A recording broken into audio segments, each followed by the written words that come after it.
Hey kids, you're listening to the internet's wettest podcast about video games, consoles, and pancakes. The SML Podcast. Prepare for the SML Podcast.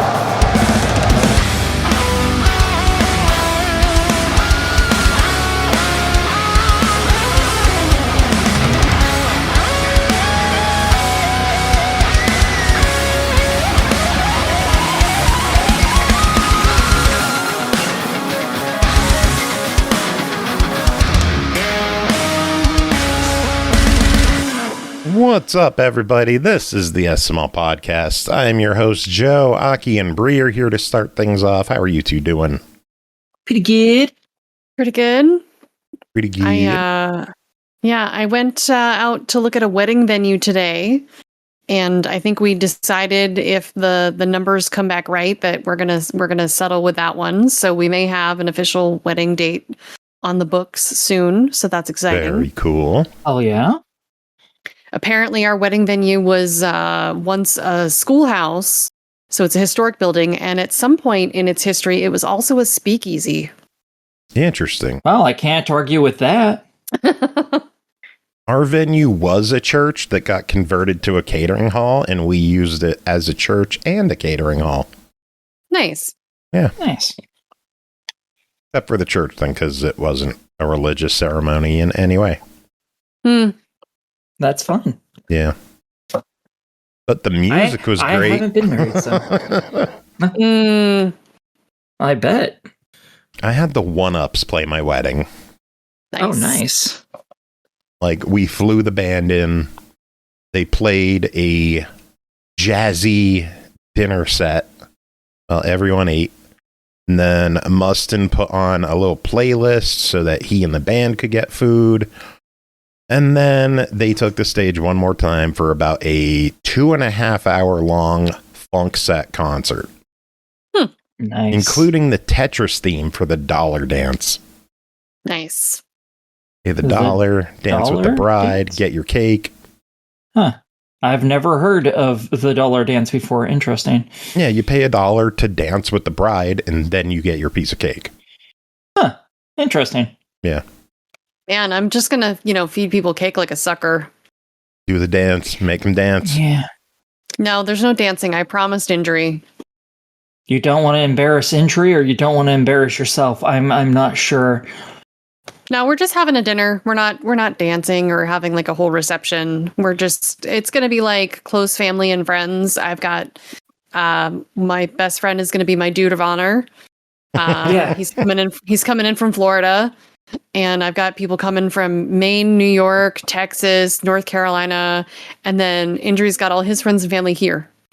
Damn. Nice. Yeah. So we're just doing a small thing. We're gonna go bowling Friday night. That's there's a bar in the bowling alley, and we're gonna do bowling, and then possibly we might change after dinner and the whole official wedding. There's apparently, I gotta look this up, but there's a video game arcade not that far away, and anyone who wants to come hang out and like play some Time Crisis 2 or whatever is hopefully gonna come do that with us. Oh, I know, right? I'll go play Time Crisis. We'll have to see what they have there. We had a fun wedding. We had like a house party 2 days before the actual wedding that originated with me and a handful of guys going obviously to the local strip bar, because as is tradition, and the girls stayed at the house and just had a little bachelorette party with chocolate dicks and fun stuff like that. I got pulled up on stage, obviously. I was stripped down. I had my underwear ripped off and put on my head. Wow. Pants still on, thank God.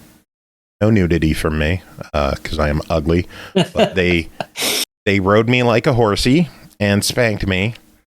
And yeah, I was... Okay, but now after all the stuff Jacob did, what did the strippers do?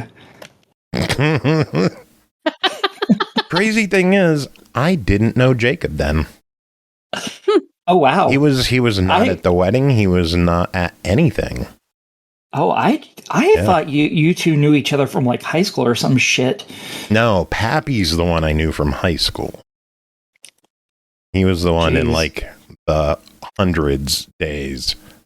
Me, him, and Huber.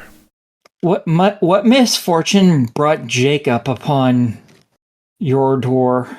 We worked at a grocery store together. Stocking shelves, yeah. And we just became friends through video games and somehow never got tired of each other. I don't know how the fuck you managed that. You're a goddamn saint. But yeah, after the dumbness at the strip club, which by the way is only the 4th time in my life I was at a strip club, and I haven't been to one since because the internet exists. And yeah.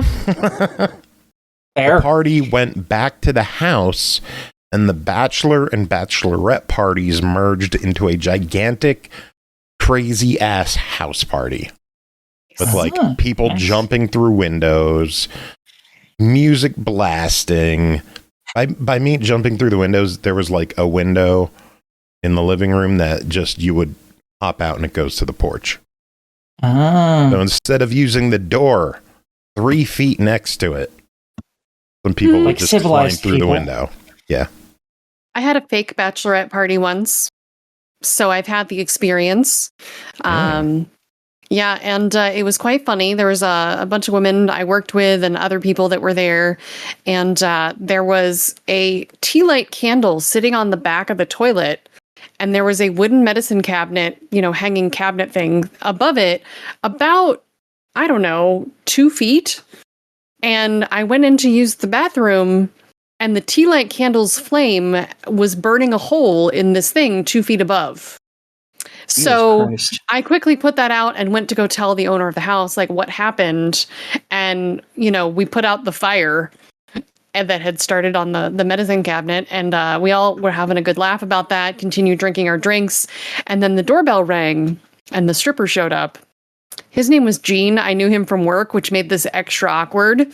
But he said, "Did somebody call about a fire?" And everybody just immediately broke into ridiculous laughter because we had legitimately put out a fire not 10 minutes earlier. That's incredible. And poor Gene. Yeah. But yeah, it was a good night. Did someone call about a fire? Yeah. SML After Dark. Yeah, the closest we had to a fire at our party was the roof fell. Like fucking what? The in the living room, the ceiling above was a drop ceiling. There was the floor above. Directly above the living room was my bedroom, and next to that was the bathroom. The owner didn't have like a normal ass bath and shower. He had a shower head attached to a wall with like a normal tub. And we didn't realize this, but water had been pouring down the wall onto the floor for months. And ceiling in the living room literally came down as we were partying because of the water damage. Jesus. We all laughed. We pushed it back up into place, and the party continued. Yeah. And I moved out like 2 days later with Ashley, and we didn't give a fuck about that house ever again. Like, that's not our damage anymore. Bye. Air. Ashley did get a lap dance. Very nice. By Mustin of the One-Ups. It was a fun night. It was a crazy, crazy night. That was a good time.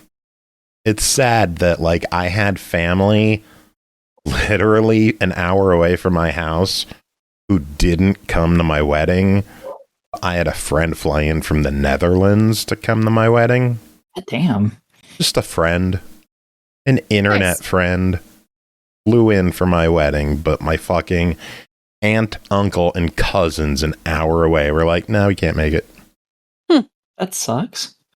Tim Ekibis, who used to do the Tuesday shows with us, him and a bunch of friends from X-Strike Studios came down from Buffalo, New York. Wow. Nice. Yeah, a bunch of them. I had my friend Sean. He came in from Illinois. The One-Ups from Arkansas. Dale North from Arkansas. Mm-hmm. That's crazy. I could say fucking Dale North was at my wedding. That is awesome. And now he's like a popular composer. Crazy. Also crazy. News. Should we get into news? Yeah. Let's do it. We got a good amount of news to talk about this week. Let's kick things off. There was an IGN at ID at Xbox showcase earlier this week. Did anyone tune into that? I did, but I didn't take any notes, so you'll have to remind me what was in it. All right. I have it up, but I totally forgot to watch it. GG.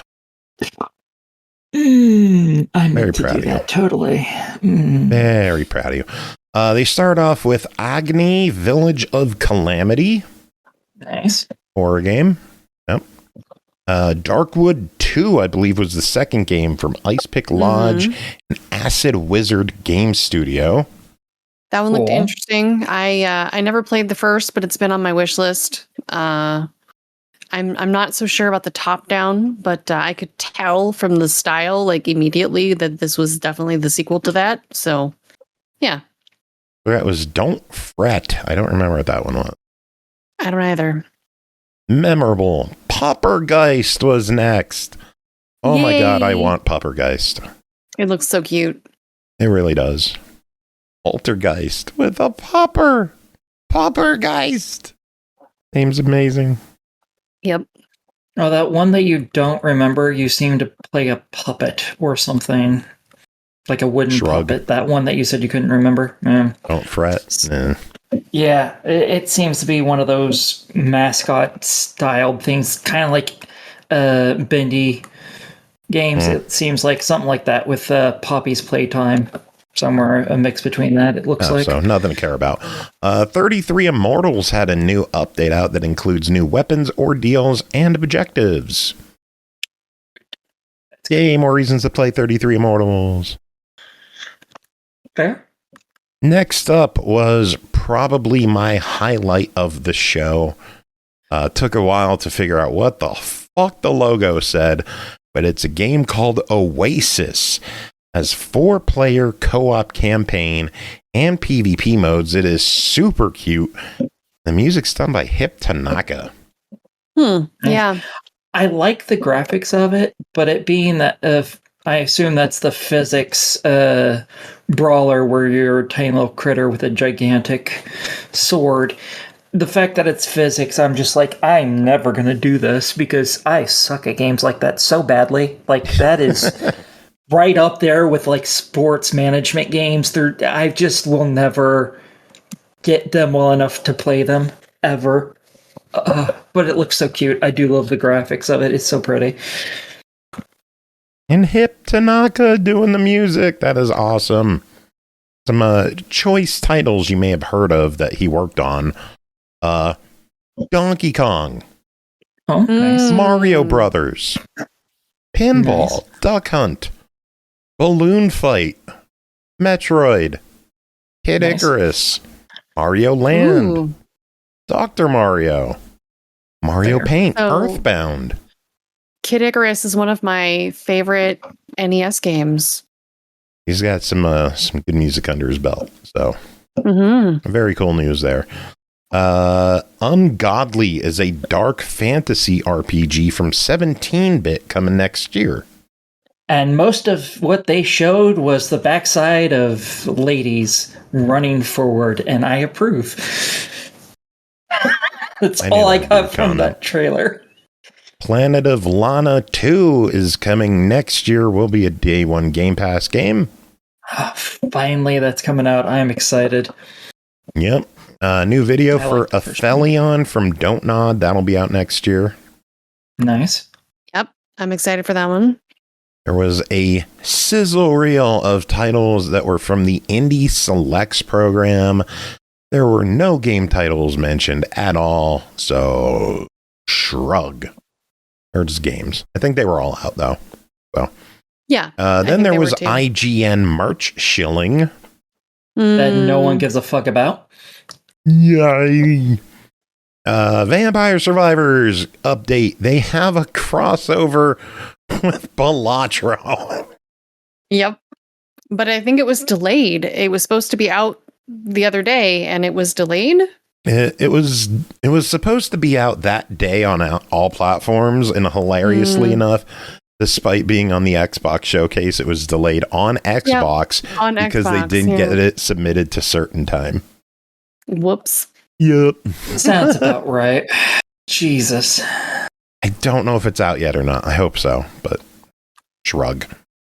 DayZ Badlands expansion is coming from Bohemia Interactive. Cool for people who like it. There's a lot of people that like that game, so good for them. They're getting some new stuff. That's nice. Let's talk some online games. They got a game called Super Ball, which at first I was like, oh my god, Knockout City's back. And then I was like, nope, it's fucking rematch on rooftops. That's legitimately when I first saw the trailer, because I'm watching this stuff as we're talking about it. I'm just skipping through it. That's exactly what I thought it was too. That was Knockout City coming back? Yep. Well, I was... like my hopes got up so high real quick. And then I saw gameplay of him kicking a ball into a fucking goal. And I'm like, really? More of this? We have this. And not only do we have this, but we also have this, which is out today, available to play, free to play, and bonuses on Game Pass if you got it. Lloyd is probably going to love it. No. A new video for Invincible Versus, the fighting game that they're working on for Invincible. Next one looked friggin' awesome. Sledding game. Yeah. This one looks so fucking cool. It's just chill out and relax. Just go sledding or like play curling or fishing or darts. Have a karaoke mic. Or you could just sled. Yep. Cute. Looks super cute, and it's going to be on Game Pass. Day one. All right. So a rock on. It looks chill. Pretty cool if you ask me. Oh. Raw Fury had a promo of Monsters Are Coming Rock and Road, which will be hitting PC and cloud November 20th, console next year. Dome Keeper is hitting December 9th, and Routine December 4th. All will be on Game Pass. That looks good. Yep. I like the look of Routine. Egging On was announced for November 6th. This one looks really funny. Yep. Yeah, it was weird. I don't fully understand exactly what you're doing. You're playing as an egg. Yeah, but I don't understand what you're actually... It's a platformer. I don't know. Yeah, but like you can heal your egg after it breaks, and that I'm like I don't understand then where any difficulty in the game comes in if you can just heal every time you break. I'm just like, where's the difficulty in this? Anyone should be able to beat this then easily and not have any problem. And I don't know if that's going to be super... You should play baby steps. No. You can't die. You should be able to beat it easily, right? Fair. There you go. Over the Hill is a game coming out in 2026. Don't remember this at all. I remember that one. Yeah. All it was a bunch of vehicles driving. I don't know if it's just a driving sim or what, but that's all the trailer was just a bunch of damn Jeeps driving. I don't remember. You told me that, and I still don't remember anything. Trading card game Card Shop Sim. Going to be hitting Xbox Q1 2026. I do like some sim games. Indeed. Yeah, a lot of people play this on Steam, especially like VTubers and shit. Mm-hmm. This is really popular over there. A similar one just came out this week, I think, too. So, gotta have knockoffs of everything, I guess. Yep. Task Time. From what I saw, this was only hitting PC. Or did I see that wrong? I don't know. I am near the end of the trailer now. Give me just a minute. Xbox PC is all that it's announced for. Yep. That was a bummer because I thought that one looked kind of cool. That would definitely be a U game for sure. Yeah. And then they wrapped it up with a nice long deep dive on Mouse PI for Hire. Yes. That looks so cool. There you go. That was the IGN at Idea Xbox showcase. I thought it was okay. Like, it wasn't offensively bad. It wasn't amazingly great. It was a show. It showed games that are coming, games we could be excited about, games other people could be excited about. I thought Oasis and Puppergeist were two of the highlights. Throw Sledding Game in there.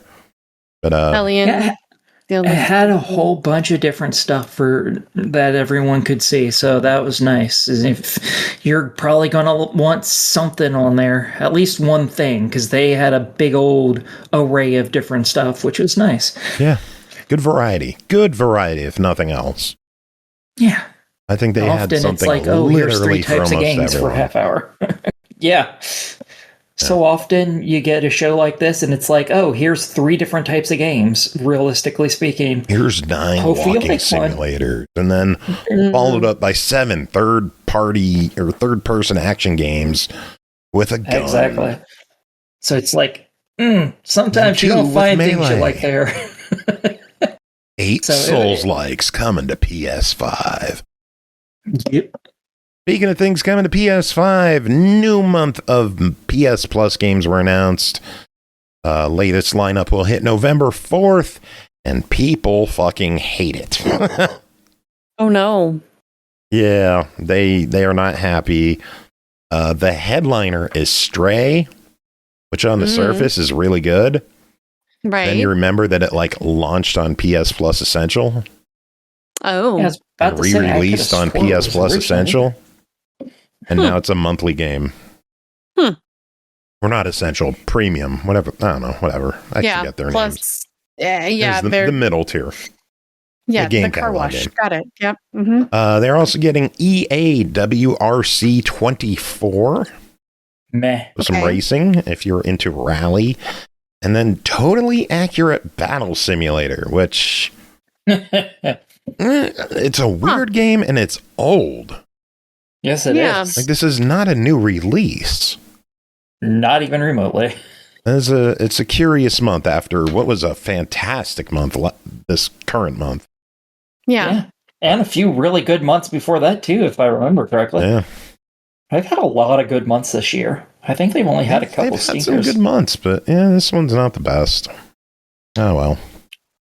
Animal Crossing New Horizons is getting a version 3.0 update, and it is a big one. Launches January 15th. First off, there will be a Switch 2 version and an upgrade pack. Upgrade's only going to be $5, so that's not bad. Switch 2 version will include improved resolution and 4K in TV mode. Still a 30 frame cap. Mouse controls for indoor decorations, custom designs, and handwritten notes. And That's dicks. useful. Lots and lots of dicks. So many, as far as the eye can see. Yep. You'll be able to call residents with a megaphone by yelling their name into the microphone. I was on What the, if I just yell, the "Yo, 3DS bitch," version. People like who's gonna that one. show up? I don't think anyone will reply I'll to show bitch. up then.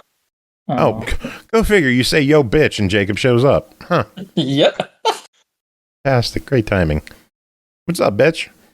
God. What an evening. I had to sit on a strike meet or a union meeting. So Yeah. that was exciting. Yep. I'm sure. My wife's college faculty, they may be striking next week. So exciting. Fun. Fair. Not as exciting as the Animal Crossing update we're talking about. Actually, I think this probably is more exciting than that. Did you hear about the update? I mean, I read about it, yeah. Gonna have 12 player online on the Switch too. Big deal. You have 12-player online every time you have a gangbang. With camera play.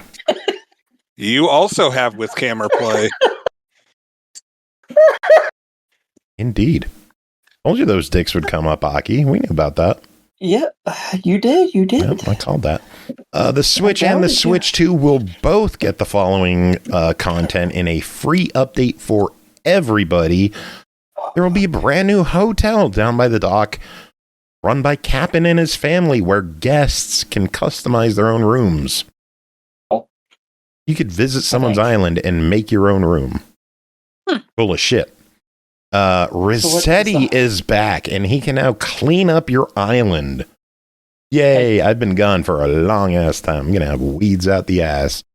And you can now store up to 9,000 items in your home storage, including trees. Ooh, I approve of that. You can now store trees. I have never played an Animal Crossing game. I really thought about getting into it when everybody else was getting into it at the beginning of COVID. And I just never ended up jumping on that bandwagon. January, pick it up. We'll all play together. I couldn't just because my hands cramp a lot from the Switch controllers. But like I also tried like the mobile version. And it's just like, I don't know. The mobile version it's not is not Disney Dreamlight Valley. Yeah, like, I mean, it wasn't Dreamlight Valley. Yeah. Have you tried that weird controller that they made for it that you put the Switch into to where it acts like a standard? I have it, but I don't. But the thing is, I don't play enough stuff on the Switch to make it like really worthwhile. Like we have it in case we're gonna play something together as a family. But does that not help prevent the cramping in your hands at all? It does. Yeah, it helps a lot. Use it. But again, I don't play Switch games enough to really make it like whatever. It takes seconds to pop those things off the console. Well, no, I've got them on the ground. What's up? Speaking of Disney Dreamlight Valley, did you pick up your free vampire teeth? Not yet. I haven't actually been on it that much this week because I've been sick. So yeah, I would have thought that'd be the greatest sick game ever. No stress. It would. More. It would. But the thing is that first off, I have kids who, when they come home from school, are like, I want to be on the Xbox. But also, like, I've had like a bunch of shit to like take care of this week, so it's just it's not been like a good week. So fair. Yeah. So anyway, Animal Crossing. Switch Online members can now have a Slumber Island where you can make custom islands with friends online. Nice. Yeah. Does that include resources? I really don't know, but at least now you can make like new islands without having to start a new game. Fair. Yeah. I'm just thinking that would be super useful for people just so they can get more resources without having to visit random people's islands. Oh, no, I don't think you could do that. Oh, that's a shame. This is a dream island, not a real one. Oh. Slumber Island. So. And then there will also be collaboration items, including new Lego items. Yay. Mm. You can use Amiibo to scan in Zelda and Splatoon characters and items. I do approve of Splatoon characters being in it. I bet that's going to be adorable. And then you can buy Nintendo-themed items in the store, including playable consoles. They showed off Ice Climber, Clu Land, and Dr. Mario for Game Boy. Wow. So I don't know what all they will do. The voice in the trailer just mentioned that it will play a classic game. I don't know if it's like one per system or if because it's tied to Nintendo Switch Online, it just connects and plays a random game from the NSO library. I don't know how it's going to work, but okay. All right. Probably some of the bigger news of the week. I wanted to hold off on this until Jacob got here. Halo Campaign Evolved has been announced for PlayStation. That is right. Halo is coming to PlayStation. The campaign will get a full remake in 2026, releasing on Series X and S, Xbox, PC, Steam, and yes, the PlayStation 5. It will feature 4-player online campaign co-op and crossplay. Also, it's an actual remake, so they're reworking parts of the campaign, including the library, and yes, you can sprint. There will be no online versus multiplayer, campaign only. I approve. Yeah. I don't like. I'm like, all right. I think Cool. there's also going to be extra missions. Did you say that? Okay. I mean, I don't know. my only gripe about it is that it's just like, oh boy, yet another remake of the first game. Like, I mean, like, granted, I realize that there's like probably something that had to do, like, they had to do to make it work properly on PlayStation or some shit. Like, I think it's maybe, Unreal 5, isn't it? You're Unreal 5. I don't know, but my 5's Unreal. Well, Halo Anniversary was just a visual upgrade. It still used the original engine. This is a whole, all new remake. Yeah, I know, but ground up didn't it all get remade from Master Chief Collection? That was Halo Anniversary. Halo 2 got remade for Master Chief Collection.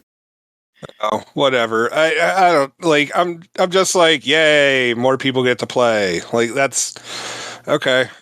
Like, I don't know. I'd also like to see maybe a new Halo game. That'd be cool. Or maybe like a new like offshoot like ODST. I'm sure this is the lead up to probably a reboot of the franchise, multi-platform. They gotta re-release the original to establish the franchise on the console. I guess, like same with Gears of War. They put the first one there first. Makes sense to put the first one first. Yeah, that's true. Okay. Yeah. Nah. I love how people are like, this is the death of Xbox. No, fucking everybody expected this at this point. Literally everybody. I guess but you. I'm gonna be honest here. I actually thought it already was on PlayStation. I just assumed it had been, and everyone's like, oh, it's finally coming. And I'm like, oh, I thought it was on there like 2 years ago when Microsoft started porting shit. Okay. I think it was done and over once Forza was announced. Once Horizon went over, it's like gates are open, everything's done. Because Horizon is their prized franchise right now. Halo has been through the mud. Gears has seen better days. Forza Horizon was the shining jewel in the catalog of Xbox, and when that went over, I'm like, everything's gone. It's done. It's over. I think the floodgates are open. The final nail in the coffin will be Blinks the Time Sweeper, and Tao Feng Fist of Lotus will be on PlayStation. That's the actual nail in the coffin for Xbox. Tao Feng isn't even on Series. You can't play it. I know. We're not also missing learned much. Why they're doing all of this recently as well. Microsoft apparently told them, yeah, you need to get 30% profits.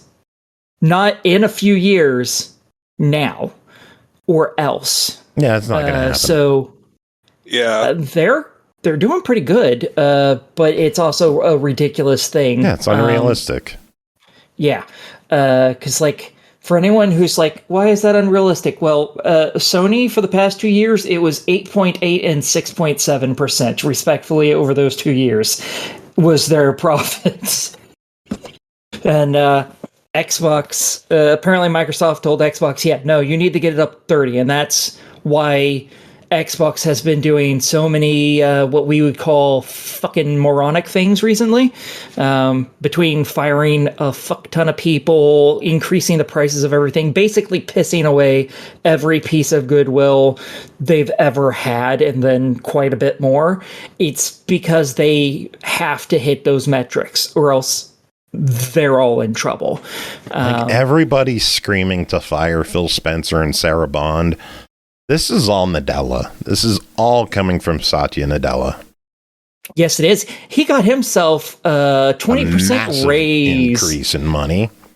Yeah, I think he could fire thousands of people, piss off his entire Xbox fan base, and make himself a whole lot of money.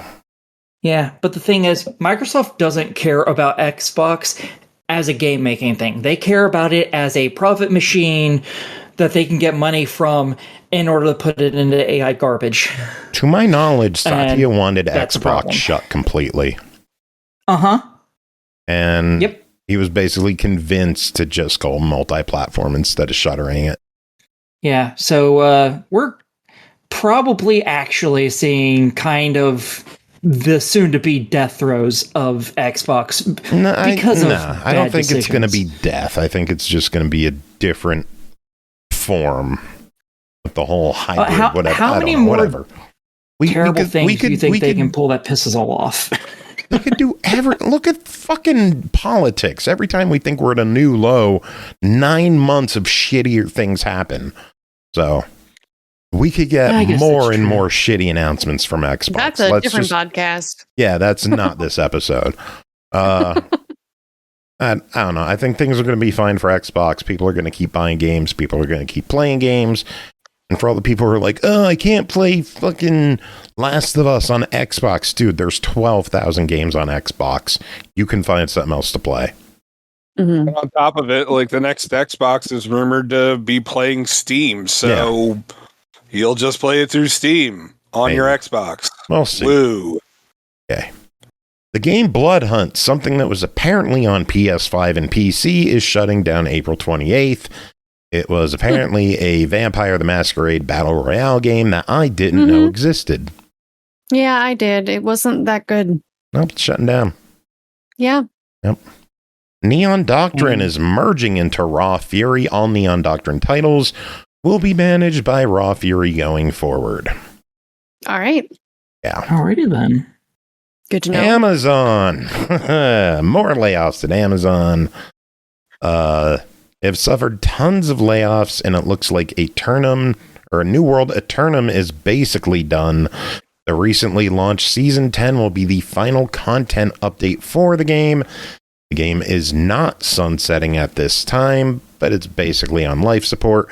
Servers will remain online through the end of 2026 at least. And Amazon has reportedly also canceled their Lord of the Rings MMO again. Yep. Mm-hmm. Shocking absolutely no one. Yep. You're fucking no one? We figured that. Limited Run Games announced a whole shitload of new physical releases. 25 were announced. 10 are hitting Xbox. Well, that's more than I expected out of that news. And a bunch of these games, they just list Switch, PS4, PS5.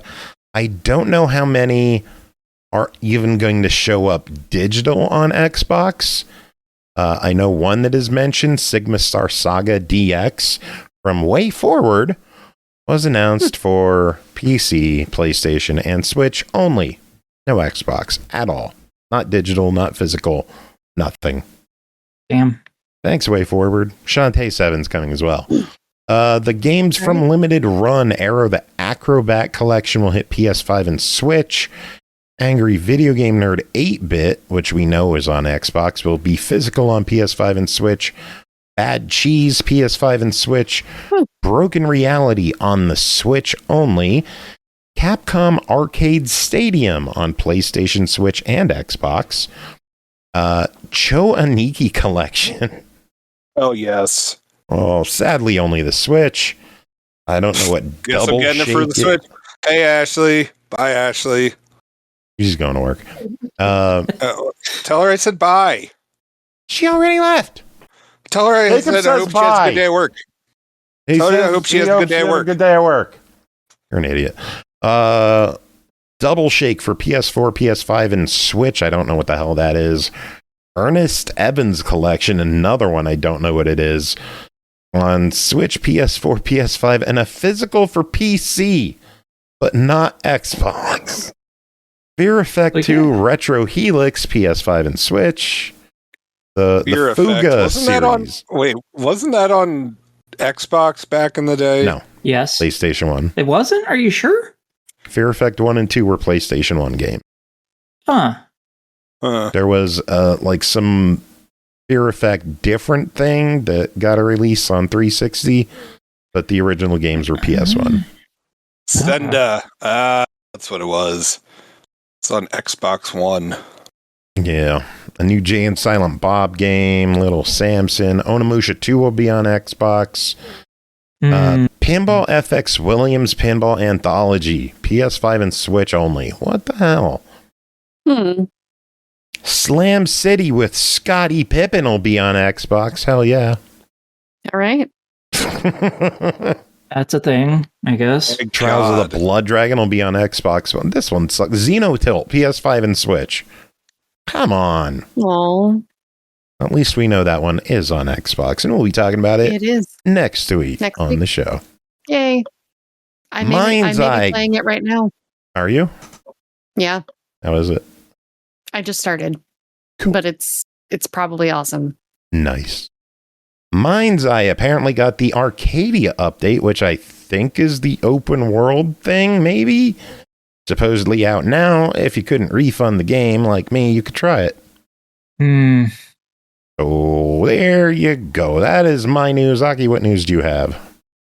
My news was just the Microsoft thing where we got that information of why they've been being dumb fucks lately.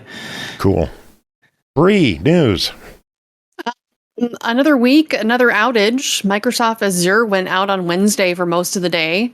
I also heard that Amazon Web Services shit the bed for part of the day again, too, causing widespread outages for games and Xbox Live services like the store. Like Outer Worlds 2 that launched on everything but Xbox because of the outage. Yeah, so it was a great day for a lot of people not involved in games, but it sucked. I couldn't do anything in the store. Cloud gaming wasn't working. It was I think Game Pass games were not registering for people. It was a mess. I love that AWS was down too, and earlier tonight on the football game, it's like when Disney needs their episodes up on time, you rely on Amazon. Do we? Fuckers, do we? Yeah. Not lately. My other bit of news is that Don't Nod is partnering with Netflix for a new narrative video game based on a major IP. No news on what that is, just that it'll be published by Netflix. Ozark. Yeah, who knows? Yeah, that's all the news I have. All right, Jacob, what news you got? Ubisoft is offering voluntary redundancy. Oh, shit. Oh, God, sorry. I tried to hit mute quick enough, but then I sneezed. I'm glad you didn't. Thank you. So, hold on. Laugh is so stupid. He's sneezing. Let's play this instead.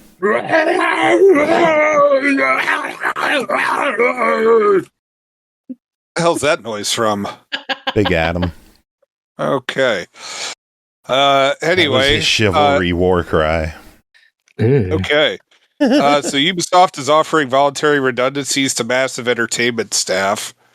They're trying to close that, or not close it, but, make it smaller. And I do have some TV and movie news. Oh, really? Do you? Yes, I do. Is there something you would like me to do? Yes, push the button, motherfucker. It's Movie Watch. There.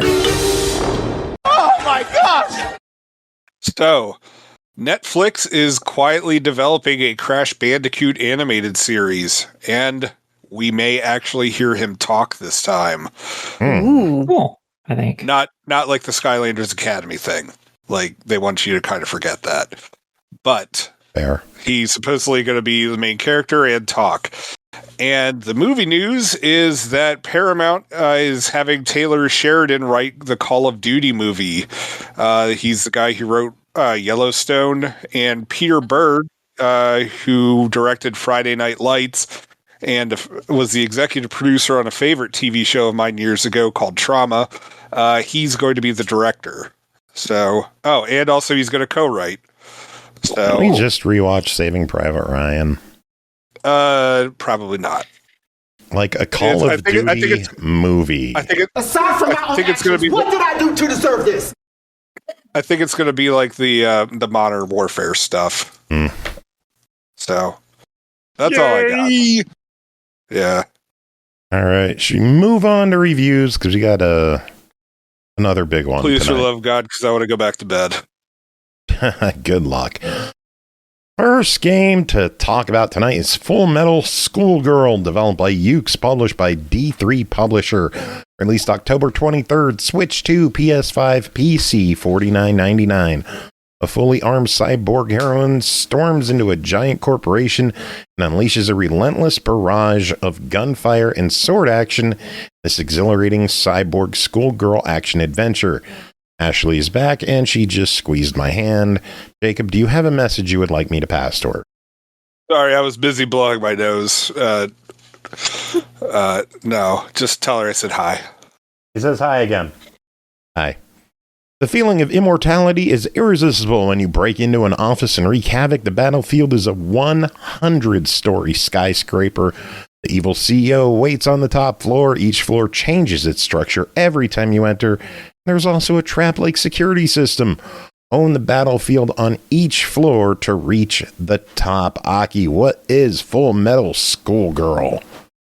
Okay, in this, you play as two young robotic girls, a blonde with blue eyes and a black-haired girl with red eyes. And both of them are pissed off because this business guy decided to turn all of his workers into cyborgs, I assume probably without their permission, and that caused both of their dads to die, unless maybe they're siblings. I don't know. I assume they're not siblings. So they've decided, fuck this guy and the horse he rode in on. They're gonna tear this bitch down, and they're gonna do it with heavy ordnance and big fuck-off blades.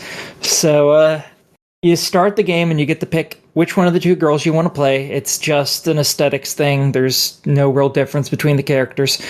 And you're given some starting weapons, and you can look off to the side and change them out for other ones if you want, as I do every single time.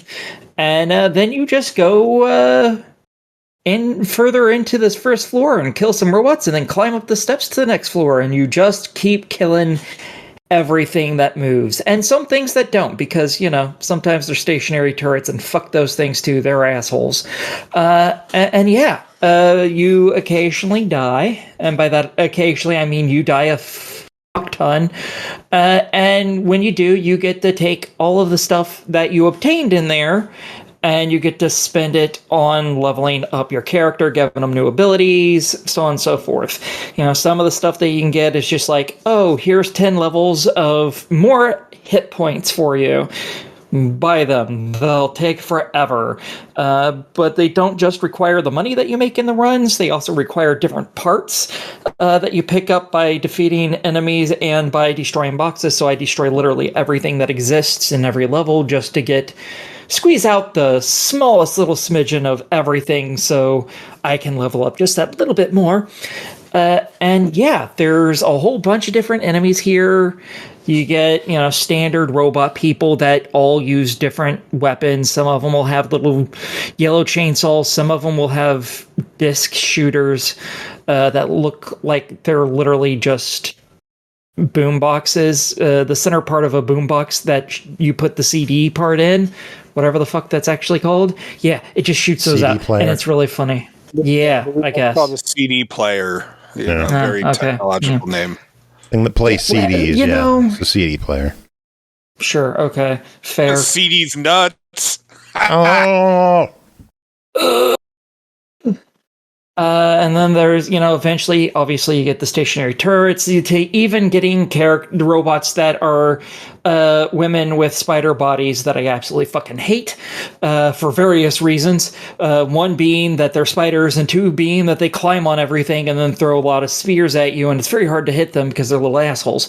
Bitch, jeez. Yes, I like to bitch. Shut up. You do occasionally get big boss battles that show up. I've only managed to fight 2 of them. They have really big health bars. They also have a stun bar that you can whittle down, and it stuns them, so you can go in and get some free hits with stronger combos and so on. And yeah, you get all sorts of weapons. Some of your starting ones are like you get a sniper rifle, a chain gun, a grenade launcher, and something the fuck else I don't remember. And for bladed weapons, you get a katana, which is pretty cool, or the chainsaw, which is amazing, or a giant fuck-off sized hammer, which is the best thing, period. Because it will fuck their shit up.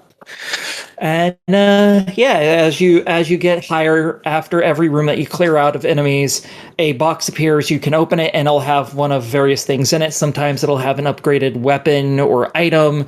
You can get weapons that aren't just the ones that I listed, or new variants of it. Like right now, my character has a piercing glass as a gun, and it's a type of Gatling gun that is armor piercing instead of the normal one, for instance. And there's some other weapons that aren't even versions of the basic weapons. Like you get a shotgun that you can get as well, things like that. And yeah, it's really fun. It's just go in, die, repeat.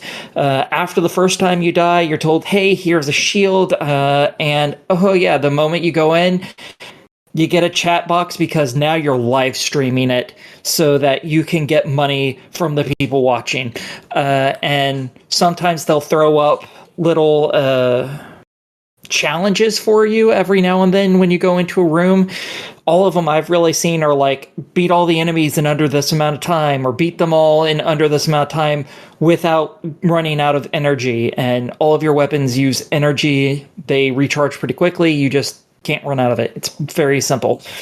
And yeah, that's about all there is to the game. It is just simple, straightforward, fucking fun. And it's going to take you forever to get to apparently level 100. Jesus. I'm hearing some gripes that there's some censorship in the game. Do you know anything about like what's in which versions? I didn't know there was censorship to it. I'll have to look that up later. I see comments about it on Steam, but I really don't know anything. What is or isn't? The only thing I can assume maybe that would have been censored is when your character goes from floor to floor, they put their hand on their skirt to cover basically their butt while they're running upstairs so their skirt doesn't pop up. Maybe that was censored and they don't do that in some of them, I guess. Maybe, possibly. That's the only thing I can think of that I've seen that'd be like, that might have been censored, possibly. I don't know. I do not know. People don't seem to be favoring it too well on Steam, though. It has a fairly mixed reaction. You sounded like you enjoyed it, though. So what are your thoughts on this one at $50? That is where it hurts. Yeah. I really like it. $50 is a bit fucking much. This was like a $20, $25 game. 100%. I'd been like, yes, go get this. This is a fucking gem. At 50, you wait for a sale, but I think it's totally worth getting. I just don't think it's worth maybe $50. If you don't mind spending a little bit of money, maybe 30, 35 if you really just want it, but I probably wouldn't go higher than that personally, because the joys of niche Japanese titles, I guess. Yes, very much so. Which I'm sure explains why it's not on Xbox.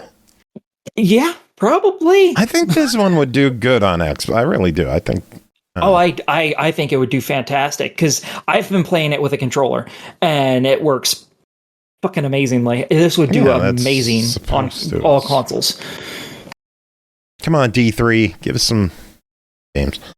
Next up, Fast and Furious Arcade Edition, developed by Cradle Games, published by GameMill Entertainment, released October 24th, Series X and S, PS5, PC, $29.99. Fast and Furious Arcade Edition delivers high-speed racing and adrenaline-fueled action straight from the arcade to the console.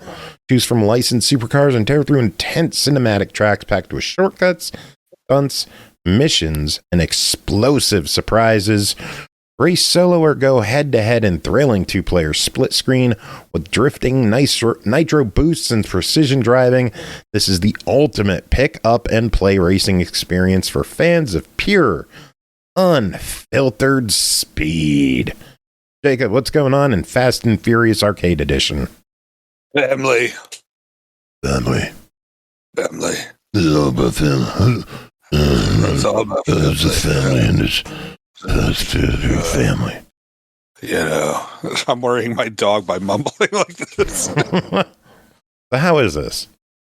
All right. So, Fast and Furious Arcade is like, if you've been to any arcade within like the last couple of years, you've probably seen this machine.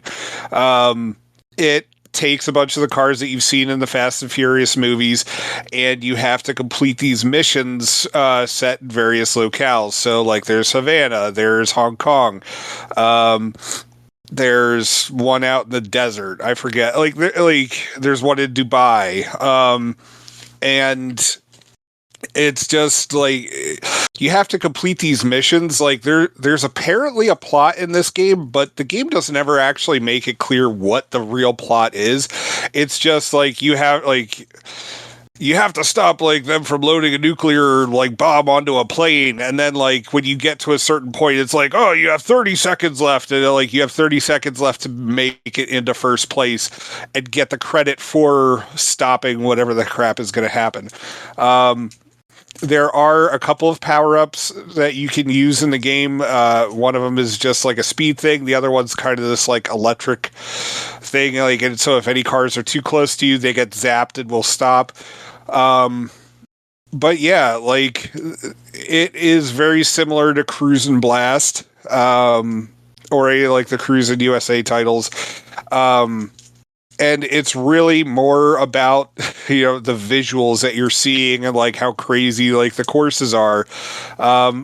It has a very split second vibe with the like the explosions and shit that happen on the courses.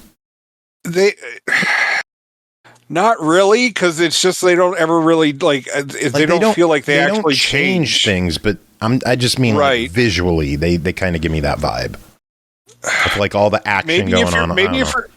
Maybe if you're playing split second while taking ecstasy, like maybe, but it has like a it has a very arcade feel, which of course, like, yeah, it's in the frickin' name. Duh. But I don't know, like it's just, and like, so you go through each mission, hopefully you win, you advance to the next track, whether you did or not. And then you just keep going. And the game gives you an option if like you want to keep going or you not, or don't. And there is no online multiplayer, but you could do a split screen multiplayer with one other person. Honestly, unless you have a TV big enough, which apparently we really don't, I can't exactly recommend it. It becomes pretty hard to see everything because, again, this game is more so going for the visuals than the actual like control and, you know, the driving of it. Yeah. It's really, you're like looking at all the like the flashing lights and all the stuff that's going on around you and stuff like that. It feels more like a roller coaster than a racing game, really. It's not bad. It was an arcade game, so it really is going more for like the spectacle than a legit racing experience. Right. And so it's just like, if you're looking for something fun, like this isn't bad, but it's just, you're also like, the controls are not the best for it. I was just going to throw out, I can't let this review on without talking about the controls. They are not good. Them to be incredibly, like, it feels like they're digital controls instead of analog. Like, it's either left, right, or nothing. That's how it feels. Yeah. Oh yeah, it doesn't really matter. Like, yeah, none of that stuff matters. And the fact so it's just that the default sensitivity is max blows my mind. I started the first race, I went wall to wall, wall to wall, wall to wall. Because I couldn't control my car at all. As soon as I dropped the sensitivity, I kind of got into it. But I don't know. It's an arcade game, so it punishes you. It's usually unfair. You're going to spend most of the race in the middle of the pack, and you might jump into the lead at the end. Because it's an arcade game. They want you to spend $2. Yeah. So, I would have liked to see dip switches in this. Like, adjust the AI or the, whatever else is in the game. I would have liked to have seen more cars, to be honest. Like, That's also like the arcade game, though. Something like, but also like something that like, actually would have differentiated all the different levels. Like, honestly, like anything that's set in an urban area, it's like you've seen one, you've seen them all in this thing. And it's just, I don't know. I wanted to like this more. Like, it's not bad, but like this is not an immediate like, oh, you've got to buy this. Like, yeah. I think part of it seems like you're expecting more out of this than it is when it's like a 15-year-old arcade game. It's not that old, is it? It feels like it. I don't know when it was. Oh, God, I hope you're wrong. Maybe 10? Fast and Furious Arcade. It feels like it's been around a while. I don't know. But, it's an arcade experience. It's not meant for consoles. So, like, I don't see why they would have 30 cars to pick from. I mean, I'm not asking for that much, but it's just like... 8 cars, 6 locations is a basic arcade game layout, so... You're a basic arcade layout. Your face is a basic arcade... Shut the game is $30. What are your thoughts on this? I liked it. It's going to be on the Xbox for a bit, but I would honestly wait for a sale on it. Is this really only a 2002 arcade game? I feel like I saw a lot. I don't think that's the right one. Like, this is 2022. Because there was also a like a motorcycle game too that they had did. Arcade edition.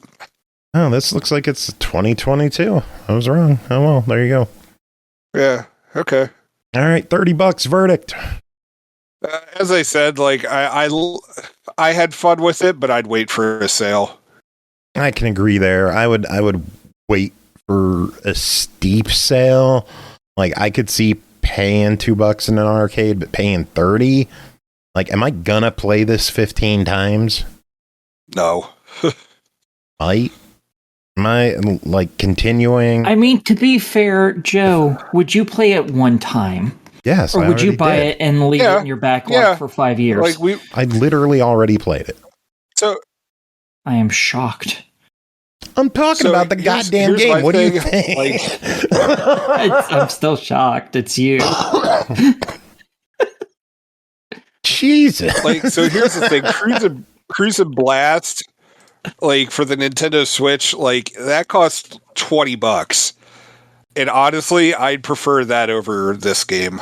I think Chris was saying that like, the two games were somewhat related somehow. I don't know. It's possible. Yeah, I believe it's on this. I think it's supposed to be like a reskin. Achievements on this look ridiculous. Getting all the Furious cars. Like, I'm not going to win races, let alone 3 in a row. Are you for real? Yeah, that's not happening. 25 multiplayer events is mean in a game without online. I'll just say that. Well, I mean, that's when you just set up an extra controller and just have them lose. Yeah, but, like, that's not fun. Yeah. I don't know. I think it's pretty fun to win. So, all right, let's talk about a game that is guaranteed to be enjoyable for the whole family. Powerwash Simulator 2, developed and published by FuturLab, limited, released October 23rd, Series X and S and Xbox PC, Switch 2, PS5, and PC for $24.99. Powerwash Sim is back. Satisfaction is a spray away.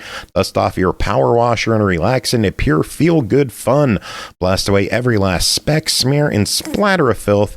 Restore Muckingham and beyond to gleaming glory. Craving more to clean? The jobs and water keep flowing in Powerwash Sim 2. Play through a fresh new campaign uncovering more of Muckingham's mysteries, plus venture even further out to brand new grime-coated locations like Sponge Valley, Power Falls, and Lubra City. Jacob plays there all the time. Everyone covered this. Who wants to start off with Powerwash Sim 2? I will. Or Aki can. Go for it. Knife fight. In this, you play as somebody who owns a power washing company, and you are given jobs. All of your shit from the first game has apparently been auctioned off because someone went a little auction crazy. So you're starting. That is funny to explain why you're starting over. That is awesome. Yeah, it was pretty good, I will admit. And yeah, so you're starting. You have to buy all your stuff all over again, and it's great fun. You're given individual jobs at first, just like one job at a time. After you play through a handful of levels, you do occasionally get 2. And yeah, you just go in with whatever gear you've bought, and you start cleaning dirt off of stuff. And does it kind of alternate between like a scene and a vehicle back and forth like the first game? Yes. For the most part, yeah. Yeah, usually you get one small item. It's not always a vehicle, but yeah, usually there's a small item, and then there's a big fuck-off thing that you're going to spend like 2 hours on, which will net you a lot more money. So you do a big fuck-off thing, like Jacob's ass, followed by a tiny thing, Jacob's wiener. Like his penis. Yeah. Well, no, because you need a really powerful one to clean my ass, and so that doesn't come until later. That's later in the game. Yeah, you need the triple sprayer for that. Yeah, like that, like the little sprayer you get at the very beginning. That's not enough. That's not enough. That's why it takes so long at start. Jacob likes the one that it's one stream that just scribbles around a lot because he likes the feeling. Never. Bree, tell us about that. If you just hit it just right, then you have extra cleanup to do. Jesus Christ! Never get in a game again to review. No. Someone talk about the game. This is awful. But yeah, so whilst you're doing all of this, you are collecting money as well as power washing points, and with those points, you unlock new colors for your outfit and your truck, and eventually also for your power washers themselves, as well as furniture that you can put around your home base. And you have to clean the furniture too, which is cool. Yeah, and placing them is a big pain in the ass. That system does not work very well. Which is kind of irritating because it leaves big... Would it be a power wash simulator if some of the stuff wasn't a pain in the ass to clean? No, it's the cleaning's easy. It's placing furniture in your base that's a pain in the ass. And that's a new feature for the game, so yeah. Fair. And yeah, you can buy stuff in the middle of cleaning things, because as you clean individual items, you have a big old checklist, and you can light up all the areas that still have dirt to help you find a little better. But as you clean off individual items that are on this list, you automatically just get the money. Granted, any individual item isn't worth very much, so it's like $1 or $2 or some shit. But when you're most of the way through something, you can turn around and then buy new gear while you're in the middle. It very much feels like more of the first game. Like, what is I have a list of new stuff because Aki didn't play the first game. Yep. Yeah. Oh, what? Yeah, I've never played the original. Wow. That's why I wanted this one so much. So I came prepared with a list of new features. All right, hit us up with some features. Yeah. So soap is basically free now, and you have a small cooldown, making it easier to clean. That was a game changer that made the game feel easier to clean. I literally never used soap in the first game. Yeah. Because some it jobs felt like it go ahead. went too quick, and it was a waste. Yeah. Yeah. So now you may just have to wait a little bit for a cooldown to use your soap again, but you've got a good burst of soap you can do on an area, and that is just lovely. And there is some soap, like you used to be able to like brute force it with like the yellow nozzle or the red nozzle, but then your spray radius is, smaller. Sometimes it feels like it doesn't even want to go away. The grime doesn't want to leave. And the soap makes all the difference in getting to those areas. So some jobs also now have multiple phases to them. So like one of the first levels, I think, with phases, you start out cleaning this really small area, and then it comes up out of the ground, and you have to clean the outside and the inside of it, which was The really bathroom. cool. Yeah, I was just like, what the hell is this? Yeah. That was pretty neat. Yeah, and I think we saw the seeds of that in some of the DLC in the original game, but they added that as a regular feature in a lot of the levels. You now have a home base you can customize with furniture we were talking about. There's cats you can pet, which was the first achievement I got. I petted a cat, yeah. Yeah. Well, there's Ulysses and Bubbles and Squeak. Yeah, the kittens. And then there's a trophy shelf and a map to flesh out the world a little bit. You start out in your lobby area, and it's also available in multiplayer, so you can like chill with your friends in your crib. Oh yeah, and when you get new furniture, as I mentioned, you get to clean it first. Let's see. Controls have changed, making it a little easier to switch between hoses and attachments. But if you prefer, there is a classic mode control scheme that you can switch to. I thought the controls felt a little more intuitive, and I just use the new controls. There's more realistic dirt with texture and detail. I definitely could tell the difference, like I was talking about with the soap. There are some areas, and you can see that there's different textures. You can see different kinds of muck, and it's glorious. You can change the color of the dirt highlight, so you don't have to have the orange horror show. The dirt finding list is improved as well. New tools and equipment. You've got scissor lifts, aerial swings to reach high places, new nozzles like the turbo nozzle, more nozzle extensions, a surface cleaner. There's new game modes like time trials, score runs, free play with weather options. Weather is part of the graphical updates as well. They've worked on a lot of particle physics and textures, and I mentioned like the more realistic dirt, but also the water and how the dirt moves with the water is more realistic. And graphics wise, like it's bright and colorful without being over the top. The textures are definitely improved. Things look smoother. There's like butterflies and shadows moving around. The reflection and glasswork is much improved, and you can see the water cascading off things. It's really pretty. Multiplayer. There is a couch co-op mode available. It's a split screen. I still don't have a couch despite ordering one over 5 weeks ago, but I play with finally. But split screen's not my jam. So we did online multiplayer when Indri and I were testing it out because I got it for him for his birthday. You can have up to 4 players with campaign progress shared among all players, which is awesome. Yay! Campaign progress being shared is great. But I would mention that the menus still need a little work. It was hard to get into the co-op, like specifically the split screen mode. I actually had to kind of look up online. I completely missed it. Also, only one person in couch co-op gets achievements. No. It was a little weird, yeah. And the menu still had me a little confused where to find certain things, like how to get back to the home base after a mission. Like you have to use the cursor to tab or use like triggers and bumpers to kind of, it was console friendly, but like you still have to use a little both the cursor and the tabbing with your triggers and stuff to get through the menus easily. So still a little clunky, but it was improved. And then the online still needs a little work. We're having some connection issues here, and we're sitting right next to each other with really good internet.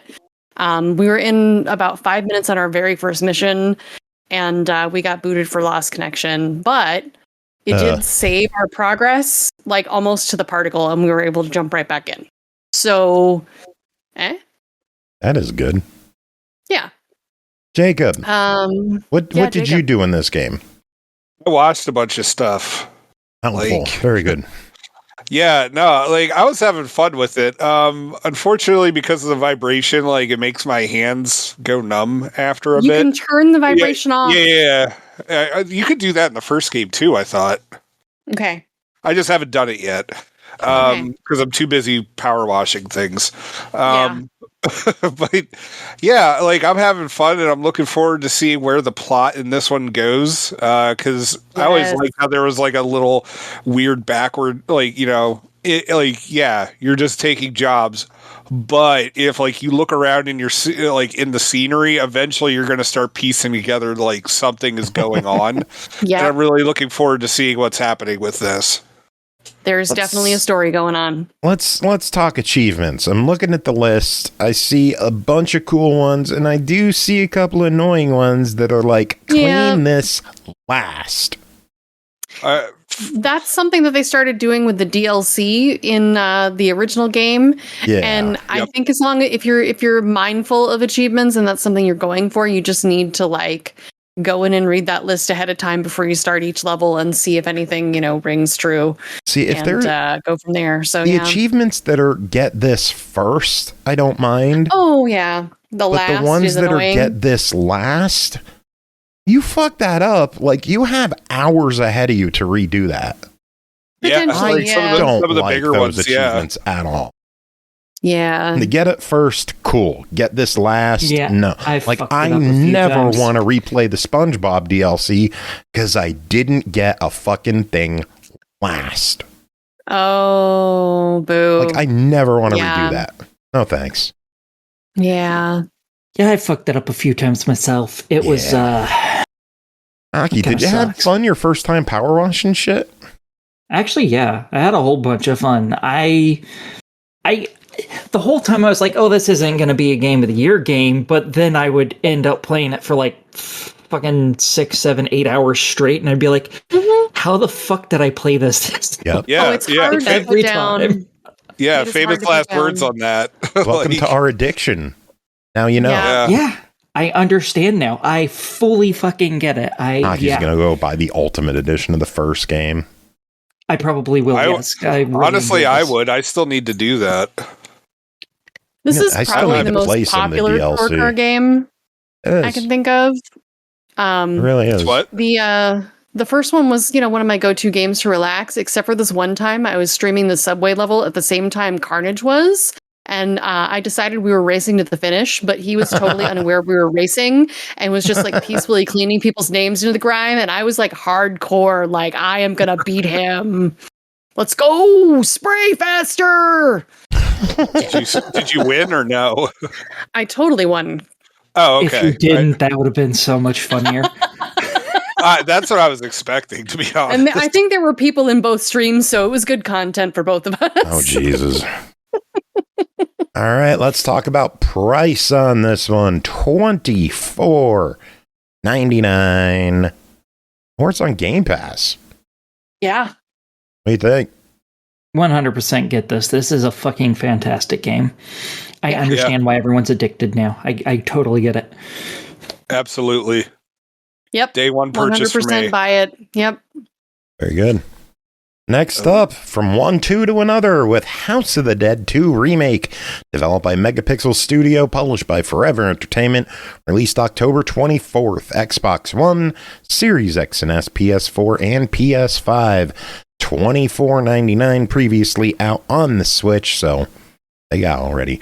In February 2000, good year, a small city was suddenly overrun by hostile creatures.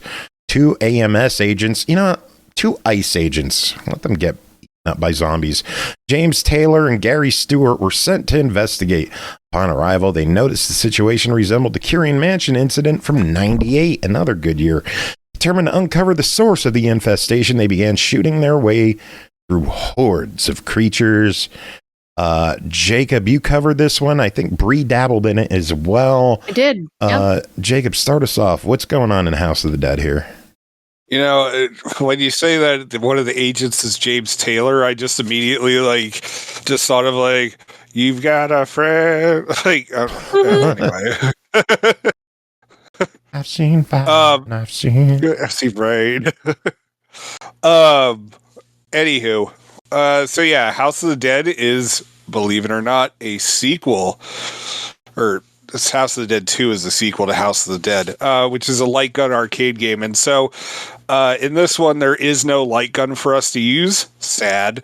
But instead, you have to use your controller. And you have to use your sticks to aim and your trigger to shoot. And also you have to reload and stuff like that. And what you're doing is that you're moving from level to level, shooting up zombies. You're trying not to shoot the survivors. You're gonna you try to help them. You will anyway. Some of them, yep, it's gonna happen, but try not to. But you have to be quick on the trigger, obviously, and then eventually at the end of each level, there's going to be a boss that you have to fight, and each of these bosses has some sort of weakness. Whether it's like a certain body part that has to be hit, or it's always a body part that has to be hit, but sometimes it's covered up by armor. Sometimes you just have. Yeah, that sometimes was legit a strategy. Which one? I don't remember now. Or you, the one or with you the were dick, just, I guess. or you were just shooting everyone in the dick. Hey, you should just shoot everyone in the dick. RoboCop this bitch. Yeah, that's fair. And so, of course, as, they're getting closer to death, they'll change up their tactics. And so you need to be expecting all this kind of stuff. And House of the Dead 2, there's actually branching storylines. And so this will cause multiple replays so you can get everything and see everything. I didn't have a problem with the first one with the joystick instead of the light gun aiming. You really just have to be able to find your sensitivity and figure out what works best for you. But I was having fun blasting zombies. This is it's a lot of fun, and it's a good translation for what it is. Would I prefer a light gun? Yeah, but everyone would really. But oh yeah. Yeah. Wait, what are your thoughts on this one? What did you do in House of the Dead? Did you shoot things in the dick a lot? I did. So good. I played the original House of the Dead in arcades. I don't know if I ever played 2, because by then I'd gone to college and moved away from the arcade down the road that was called Rocky's Replay. I sunk so many quarters in the House of the Dead. Oh, wow. House of the Dead and Time Crisis 2, because I love light gun shooters. But this isn't the first time this has been on console, actually. The House of the Dead 2 was on Dreamcast in 1999 and in PC in 2001. I was still really happy to see this on console with all the modern jiggly bobs, controller sensitivity and inverts and stuff. I had a blast with it. Guns. I love the map. Where you can see how far you get when you die, and the different choice paths that you made, whether you intended to or not, based on your survivor count and things like that. I didn't get to see any endings because I'm terrible at it. Once I got the cursor speed right, I was having fun with the game, but I'm not as good with the controller. Either. I haven't seen any endings either. This one felt tougher than the first one. Yeah, it did. I'm talking the Xbox port of the first one. Mm-hmm. I was kind of surprised with it, and it's just I don't know if it's because that's how the original arcade game was, or if it's just there's something up with this one. But I felt like the first one gave you more continues and stuff like that. This one is a very you are dead. Is it something where you can? The more you play, the more continues you unlock? Because I've seen that in games. I don't know. There's a thing that you could shoot that it said unlimited continues. And I was just okay, cool, sweet. I shot that, and it acknowledged that I shot it. But then I didn't have unlimited continues. So I don't know if that's something that just gets unlocked later on. I will maybe. I will also say it amused me to think that the plot of this took place in the future. That future was now 25 years ago. The original game is older than that. It also amused me to think that this arcade game had a complicated plot. Yeah. This actually had a decent amount of plot to it. You've got Agent G getting further into the investigation of the original game's incident, and then he disappears. You've got this new outbreak, and the agents are sent to Italy, and they've got to evacuate people. And then they start meeting the monsters based on the tarot. They find the missing agent, and that the wealthy benefactor of the original doctor, the original creator of these things, is responsible for the new invasion, and like he's the real enemy. Like it's pretty complex for an arcade plot. Yeah, it really is. For an arcade. Make no mistake, the House of the Dead games have always had like a really dumb plot to it, but it's there and it's really fleshed out. Is it dumb as shit? Absolutely. That's the charm. And the voice acting was a little weird at times. I don't It's know how much of the voice acting was original. The music was great in this one. Yeah. All right, $25. What do you two think of it? Yeah, totally. Yeah, I love these. I'm enjoying the heck out of it. Cool beans. Yeah. If you were Fingers looking crossed we get a House of the Dead 3. that'd be cool. I'm sure we will in due time. If you are interested in getting both games, the Bundle of the Dead is available for $34.99 instead of each title being $24.99. I don't know if this is like a just for you sale or if this is for everyone right now, but it's showing $16.49 for me for the 2-pack. Holy shit.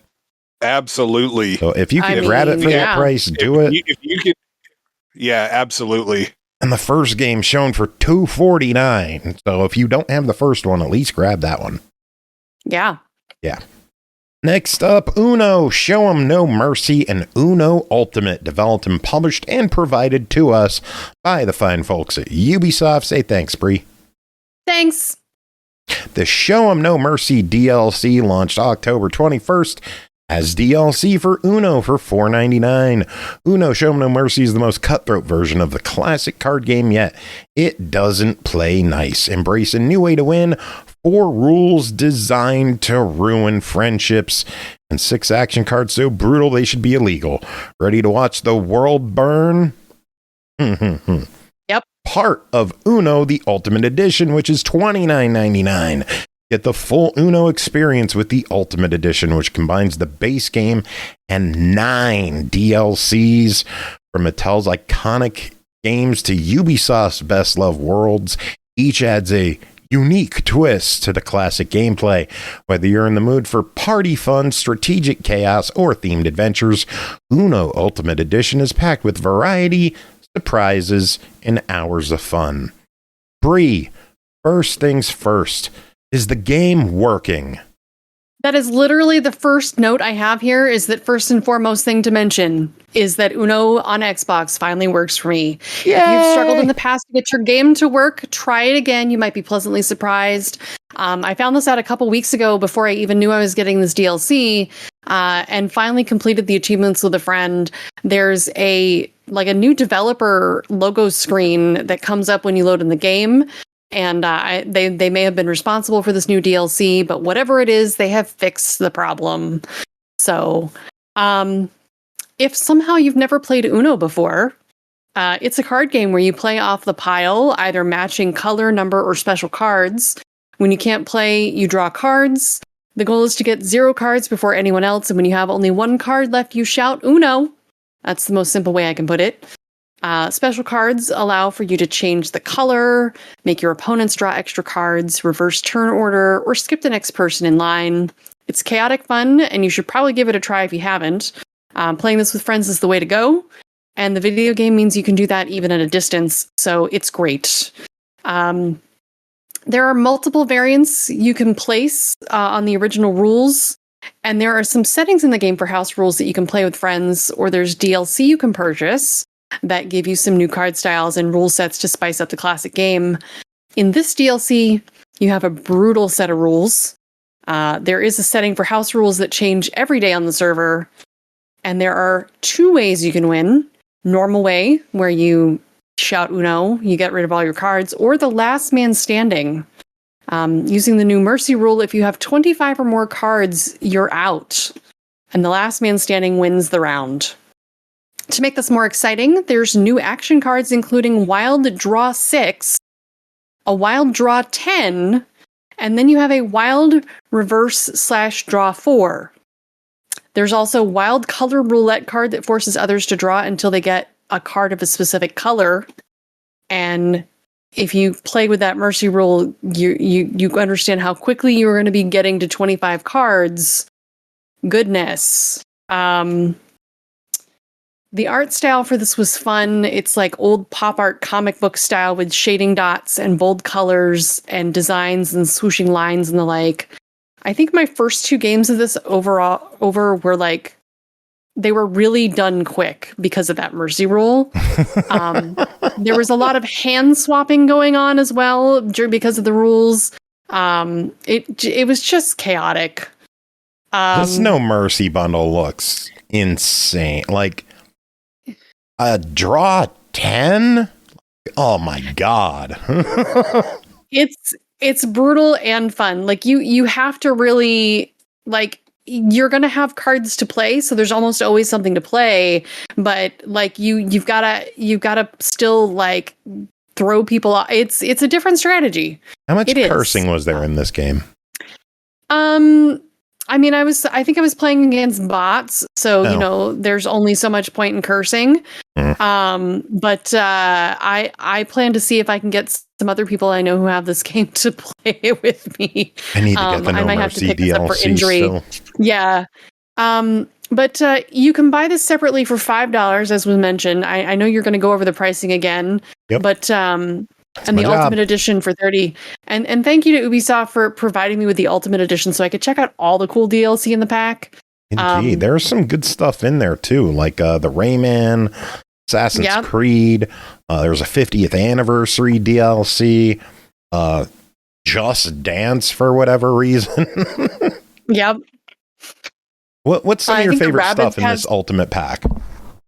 Rabbids has different rules as well that come with the cards. Gosh, I didn't get to check out near as much as I wanted to, but I'm looking forward to just kind of delving into it all.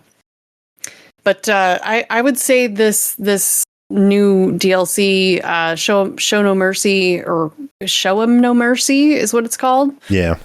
Is really fun, and you're gonna like it. All right, well, let's talk about everything here. The DLC's $5 first off. Should people pick up this DLC, or will they lose friends? Or should they buy it both and lose friends? Yeah, I think both. It's a great price for some friend-losing fun. So yeah, I'd go for it. Cool. And if someone doesn't have Uno yet, again, the Ultimate Edition is $30. That is the game for $10, and then all 9 of the DLC, which range in price from $3 to $5, and I think there's a 1. Either way, you're getting a shitload of content for $30. What's your verdict?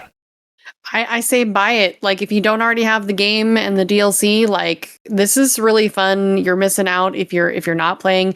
Again, if you heard that this didn't work, it now works. It works great. I played with people from 3 different time zones when I played a few weeks back. So like, the servers work great. There's no problems anymore. Like, do it. Very good. Next game to talk about, Ember Knights, Heroes of the Nexus Edition, developed by Doom Turtle, published by Twin Sails Interactive, released October 17th, Series X and S and Xbox PC, as well as the PS5, for $24.99. In this fast-paced action roguelite plays Ember Knights, the last spark of hope of a universe in turmoil. Praxis, the mad sorcerer, siphoned the life out of the Ember Tree and fled through the 4 prime worlds, spreading corruption in his path. In solo or co-op for up to 4 players, use powerful weapons and skills to hack and slash deadly hordes, defeat epic bosses, free the decaying prime worlds, and restore energy to the Ember Tree. Everybody covered this one. Who wants to start us off?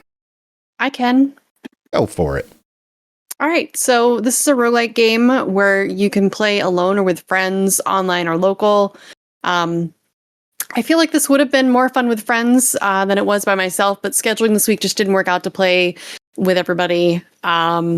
We tried. I know. even played this one myself. I played this one. Yeah, I'm hurting like hell, and I played this and Fast and Furious in 1 week. Mm-hmm. An arm is a trooper. So we'll definitely have to try and play this together. I didn't feel like there was a lot of tutorial, and I had no idea what to do at first. Like, if you've played roguelites before, you probably just instinctively know what to do. But if you're a noob, maybe this isn't a great place to start. Then again, if you're here for this game, you're probably already a fan of the genre.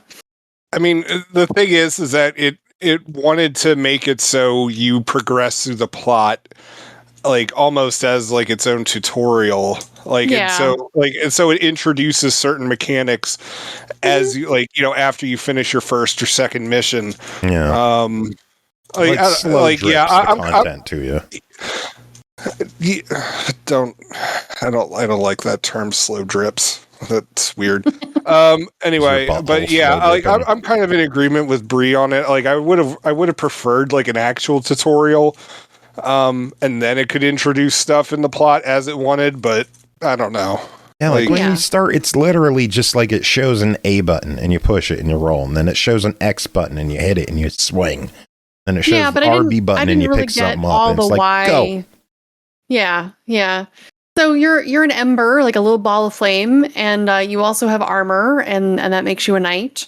There's this old Esper whose power has diminished, and he needs us to go out and fight and bring back life to the Ember tree that's been siphoned off by the evil sorcerer. The tree contains the very essence of the universe and was really important, but I didn't get all that information right up front. It kind of, trickled in. There are two primary buttons in this, attack and roll. You can roll across gaps in terrain and use that to your strategic advantage, or you can use it as a dodge. There's skills you can earn in your runs that'll give you powerful attacks on the Y button or B button. There are different rewards you get out of different rooms. So you'll find like skills, money, health, relics, and embers. There are sometimes branching exits out of rooms, so you can choose which reward better suits your run. Skills are things like powerful attacks. Money can be earned by slashing pots, killing enemies, or room bonuses, but I honestly can't tell you what money's for. Embers are the real currency here. I guess I just missed the shops in my runs. But embers are the real currency in the main hub. Shops seem to pop up like right around, like in between mini bosses and bosses. Yeah, I guess I just didn't spend any money in there. I'm not really sure. But you use embers in the main hub to upgrade your character, your weapons, and then you get relics during runs that are cool items with abilities like spotting a lightning bolt when you use a skill, or summoning a doom shell anytime you roll that spins into nearby enemies, or I got a twisted fire starter that did bonus and fire damage on the first hit, and then I got that The Prodigy song in my head for like 45 minutes. Yep.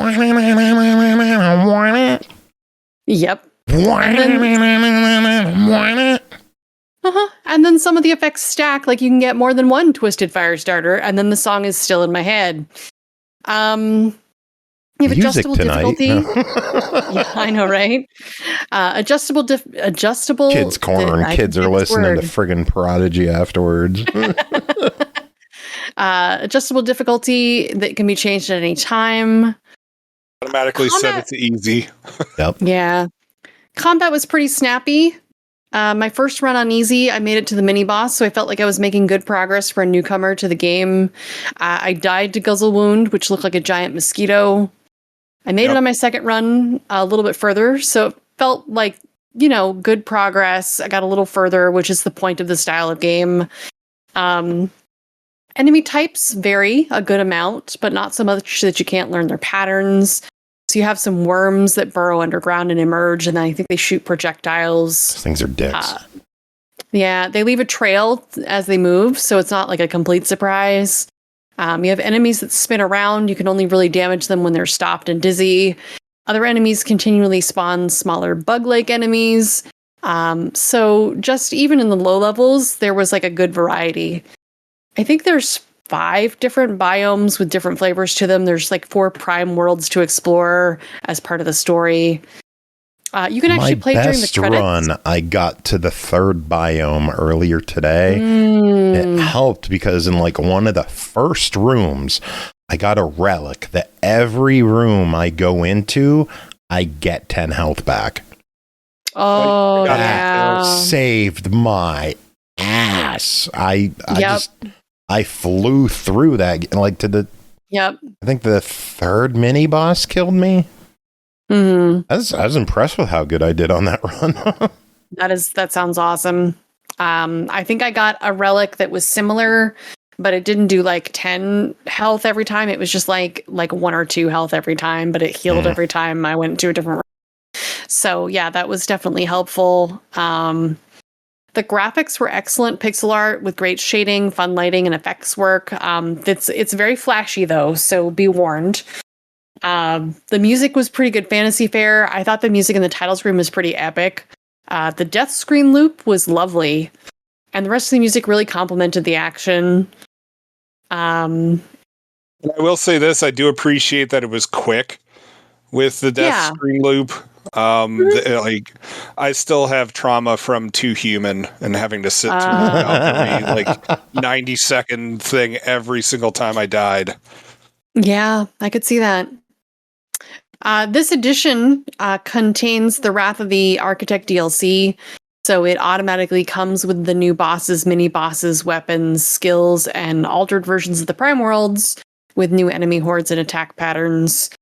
So, you know, as it's coming to console, it's getting all the additions. So if you've heard of this one before on PC, and you got to see the Architect DLC, this is already included in this version on consoles. There is also crossplay between Xbox and PC, and it's play anywhere, so you can play it on the Ally. Yay! Ooh. You dropped $1,000 on that thing. Yeah. Anybody else have any thoughts on this game? Aki, did Not you really. play it at all? No, as Bree said, flashy. No. Yeah, so there was too much going on screen, and there was a lot of flashy. So I was like, let's focus on Powerwash Simulator. Makes sense. All right, let's talk about price on this one. Clocks in at $24.99. Personally, I really like this one. I would love to play it online with y'all. I wish the price for maybe $5 cheaper would have been a nice sweet spot. Even at $25, with the online play, I think it's worth it. I would give it a buy it. I do too. I had a lot of fun playing this by myself.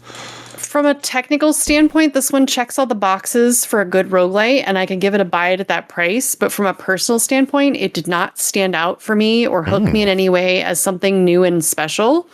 So I'm personally going to give it a try it. But to be fair, I'm not a huge fan of like roguelite games to begin with. They really have to have something unique to pull me in. Unique. That's fair. Next game to talk about. Unique. Huh? She said it was unique. I know. I said unique. Unique. No, I know, but she said now it's been said like 5 times. I'm going to stab you. That might be unique. Peaches will stab you. That would certainly in the next be game. unique. Aki's going to fucking murder you. I know that. Please. Oh, none of this bullshit's being counted. Fuck all of you. Dreamed Away, developed by Nicolas, Petton, published by Pineapple Works, released October 23rd. Xbox One, Series X and S, Xbox PC is a Play Anywhere title. Switch and PC for $18.99. On a rainy summer night, Theo wakes up in his bedroom and realizes his parents and his sister Louise have disappeared. The true nature of the world lays itself bare. Ghosts, phantoms, and revenants haunt Theo inside the catacombs and dark places where he searches for his sister. Always a step behind, never able to catch up. What happened? What does it mean? Why is this place so familiar? Where is Peaches? Someone tell me, where's Peaches?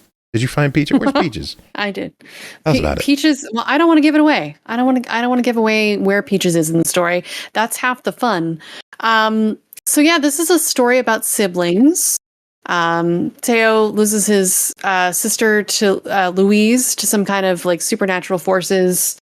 and follows her trail into a darker reality than his own. A lot of the story is told through dreams, or what seems to be dreams. We end up on a train and we're transported to the town of Hundriel, where there are some strange things going on. People can't escape the town. And there's a man called the Storyteller who takes us under his wing and tries to help us. We end up being chased through some catacombs, running from death, or rather someone with a scythe. This game has a light horror vibe to it, nothing gory or super scary, more mysterious and spooky. We're not quite sure what's going on at first, but things are definitely not right as we try to find our sister. As our friend Pedro puts it, this game is about a kid lost in a different world wrapped in a moody mystery, which he says in reference to the game HAMSTER, which translates to Soulmates, which is a playable arcade game in Dreamed Away, published by AppleWorks. I thought that was really cute, instead of Pineapple Works.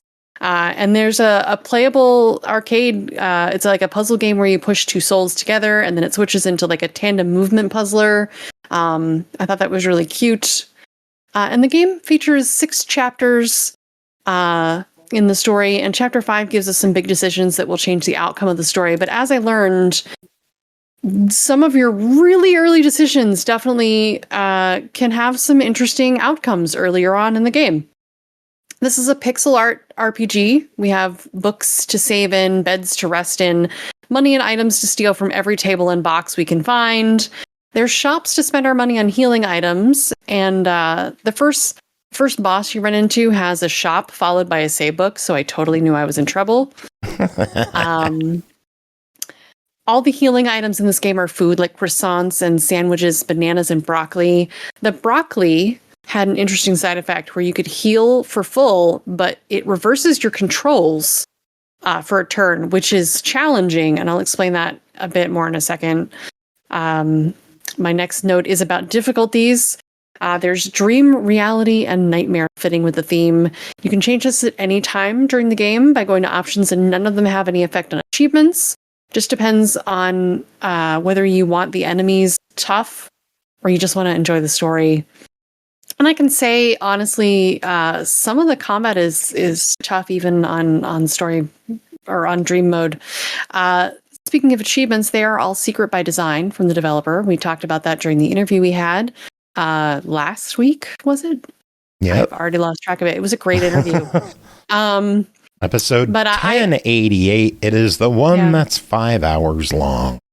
Yeah, there you go. But I had a peek at the achievements anyway, and without giving anything away, I feel like they really rewarded you for exploring the game to its fullest and not about making you grind for anything. There are lots of cats in this game.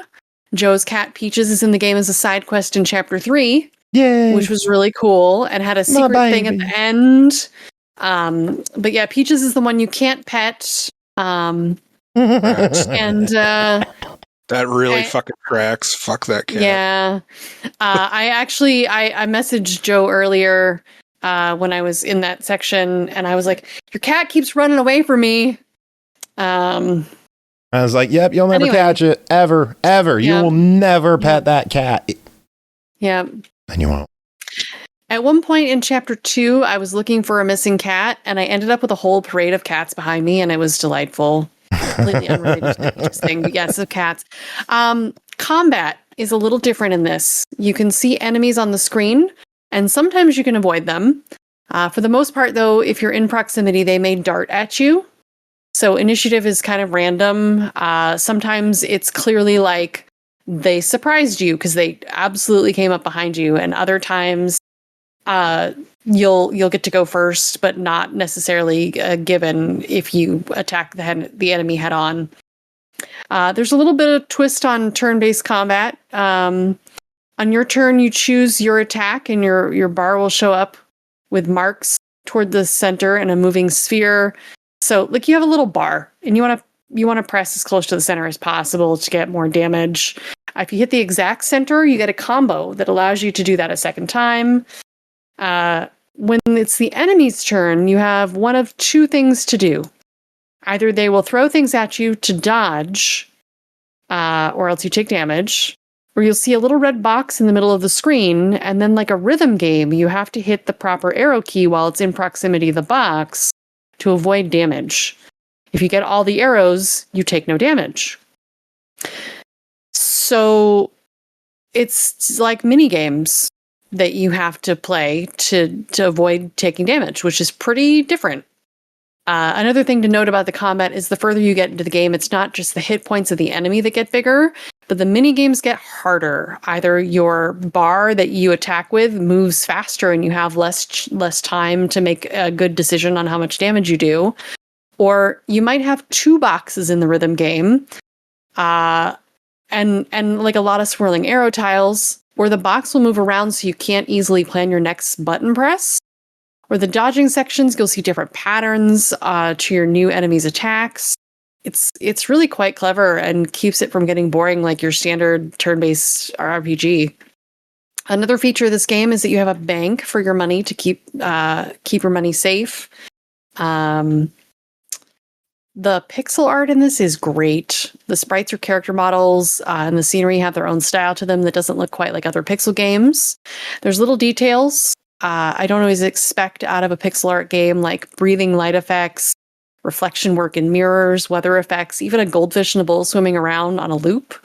It's just like a little thing in the background, although it is a character, so that's a thing. I did run into some visual glitching late into Chapter 2, and I couldn't see anything well enough to get out of a jam, and I died. I have reported on this, and they are working on a fix. So this is apparently only happening on an Xbox that we know of right now. But it is possible to get through that section and get to a save and restart the game, and the glitching will go away. Leave it to my crew to fucking break something. But I had lovely conversations with Nico about it, and it sounds like he's very in tune with his mechanics and his coding, and there's going to be a fix for this as fast as possible. So yeah. The music has digital instrumentation of things like recorders and organs in some songs that I thought was different than what I'm used to. The soundtrack was dreamy, as it should be for a title like Dreamed Away. And then there are different endings based on your choices. Your choices matter, like whether you steal money in the very beginning of the game. Fuck. Or not. Yeah. I did run into one of the consequences of that action shortly after I found Peaches. That's all I'll say. So yeah. Also, the devs just put out a patch with a rework of Chapter 5 and beyond to make those choices for your ending a little clearer. So they're going to continue to support this game and make it the best that it can be. And I've really enjoyed every that I've played so far, except for that glitching section. Yeah. Aki, what are your thoughts on this one? I didn't get very far into it, but what I did play, it was fine. Some of the defending from stuff was kind of difficult for me, but overall, it wasn't a bad game. Jacob, your thoughts? I like the idea of it. I also didn't get anywhere near as far as Bri on this game. Unfortunately, it's just one of those like I wish I had the time for this kind of thing, but like I like I like the idea of it. Like, and I hope that we get I hope that this game is successful and we see more of this kind of stuff. Like, because it's fun. Like, yeah. I can't officially comment on it because, I'm a fucking Kickstarter backer and my cat's in the game. So I'm kind of biased on that, but you've heard people should probably buy it. Yeah, I've heard this is a kind of okay one. I just want to take one quick second to read one of the bullet points on the store page. Unique skill-based combat system. Fuck you. It is, though. It really is. $19. I need some verdicts on this one. Yep. I think it's a yes for me. Absolutely. Same. Damn it, Scotty. Stop typing it before I can heal. It's a unique situation when Carnage beats you. Fuck you, Joe. Fuck you. I just want to say no simply because you keep saying that word. But no, because Peaches is in there. Fuck you and fuck Peaches. About that. It's fine. I think it's a try it for me just because it's fine. I didn't get too far into it, so my opinion isn't as valid in my own opinion as I would like it to be. So I think it's a try it for me simply because I didn't get far enough into it to really know. Cool. I'll make you give an update on this one eventually. And okay. Music tonight, Peaches by President of the United States of America. Speaking of fruit, next up, Juiced Fruit Racing, developed and published by Cascadia Games. Released October 24th, Xbox One, Series X and S, PS4, PS5, and PC. $14.99 on this one. Splash and smash your friends in this juicy party kart racing game. Make and take speedy shortcuts as you compete against the sweetest competition. A wholesome and hectic racer packed with power-ups and heavy laughter. Jacob, how'd you do in fruit racing? So I had varying success on this game. In Juiced, essentially what it is that you play as these different fruits. And as you're driving, there are various power-ups that you can pick up, and you can leave a juicy trail all over the track, which if you drive over like your juice, then it speeds you up. But if other racers race over it, it slows them down, which seems like a neat, it seems like this should be like a neat thing, but those tracks are there the whole entire race. And so as you're doing like your 3 laps, the track just gets covered in, juices. That's kind of funny, actually. Normally that stuff goes away in games. It's like persistent in this one. Yeah, it's there the whole entire time. And the game doesn't. The game, you think you'll like it. You think you'll like it. On the surface, I like it. Yeah. Practice. So the game doesn't really take time to introduce how any of the mechanics work. You're supposed to read their tips section, which none of us are going to do. And so it's a little confusing as to what the controls would be, because you'd think that, right trigger would be gas, left trigger would be brake, literally every single, kart racing game out there, but they had to be different, unique even. And so instead you're having to hit A for gas, B for brake, Y for rear view mirror, which was the only one that actually made sense. And so Mario on and so Kart forth. Controls on this one, huh? It's hell. I hated them, and of course you can't switch them up. The power-ups, they're very clearly, the game is very clearly inspired by the Mario Kart series. Yeah. The music is similar, the tracks are kind of similar, but different enough, that they're not going to get sued for it. But we all know what we're going for here. And one of the things I found was kind of annoying is that there was no way, there are some things, pretty much any projectile is really just treated as a homing missile. And there is no way, everything's a blue shell essentially. And so there is no way to avoid stuff. And you could hear you're being tracked by what's essentially a blue shell. You could be tracked for an entire round and you'll hear it the whole entire time, and you could be jumping and drifting and all this other kind of stuff, and you will not shake it ever. And it gets really annoying because this game rubber bands like hell. And so you'll be in first, and then all of a sudden, boom, you're in sixth, and you will not recover ever. And the game does this way too damn frequently. The graphics are nothing to get excited about. It's just cute and inoffensive. How many racers? Are they just all fruits? So it's all fruits. There's like 10 or so tracks. The store page says, let me check.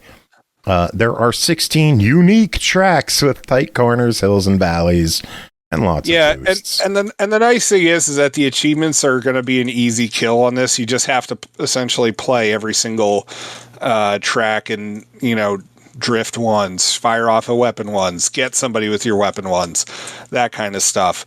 But it's just like, it's not even like Nintendo 64 quality graphics. Like, it looks like PS1. Like, it's like, and not in like a cute retro way. It's just, it doesn't look that good. And on top of it, like with the fact that like the fruit trails never disappear, like your third lap can be an absolute bitch because like the whole track is just covered with this shit. And like, I really don't want to keep saying your juices are all over the track, but SML, I mean, it does make it sound dirty. Yeah, pretty much. Yeah. But, yeah, and then there is no online multiplayer, but you can do couch co-op. And so I tried playing it with my kids, and after one race, both of them were like, yeah, no.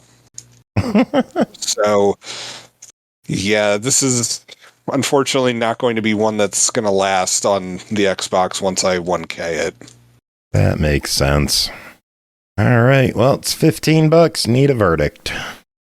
If it goes on sale for like $2 or $3, then sure. But shelling out $15 for this, I'd pass. I will say this though, I did like the level design. Like the tracks were kind of cool to like look around and see like, what the devs had come up with for their stuff. But honestly, that was really the only enjoyable thing about this game. Gotcha. All right. Next up, Once Upon a Jester, developed by Bonte Avant, polished by Crunching Koalas, released October 24th, Series X and S, PS5, $14.99. Best friends Sock and Jester devise a mischievous scheme to steal the Royal Diamond. To complete their master plan, they must start an improv theater show and outperform every other act, including their rivals, Hofnar and Bach. Great names. Only becoming the best in show in the kingdom will get them invited to the royal theatrical spectacle in the royal palace where the king keeps his precious gem. They embark on a grand adventure across a fantasy kingdom, meeting tons of wacky characters, performing improvised shows, and singing their hearts out. Along the way, they unintentionally discover the freedom and joy of musical theater. Will the pair change their wicked ways or do whatever it takes to get rich? Jacob and Bri, both of you covered this. Bri, start us off what's going on in Once Upon a Jester.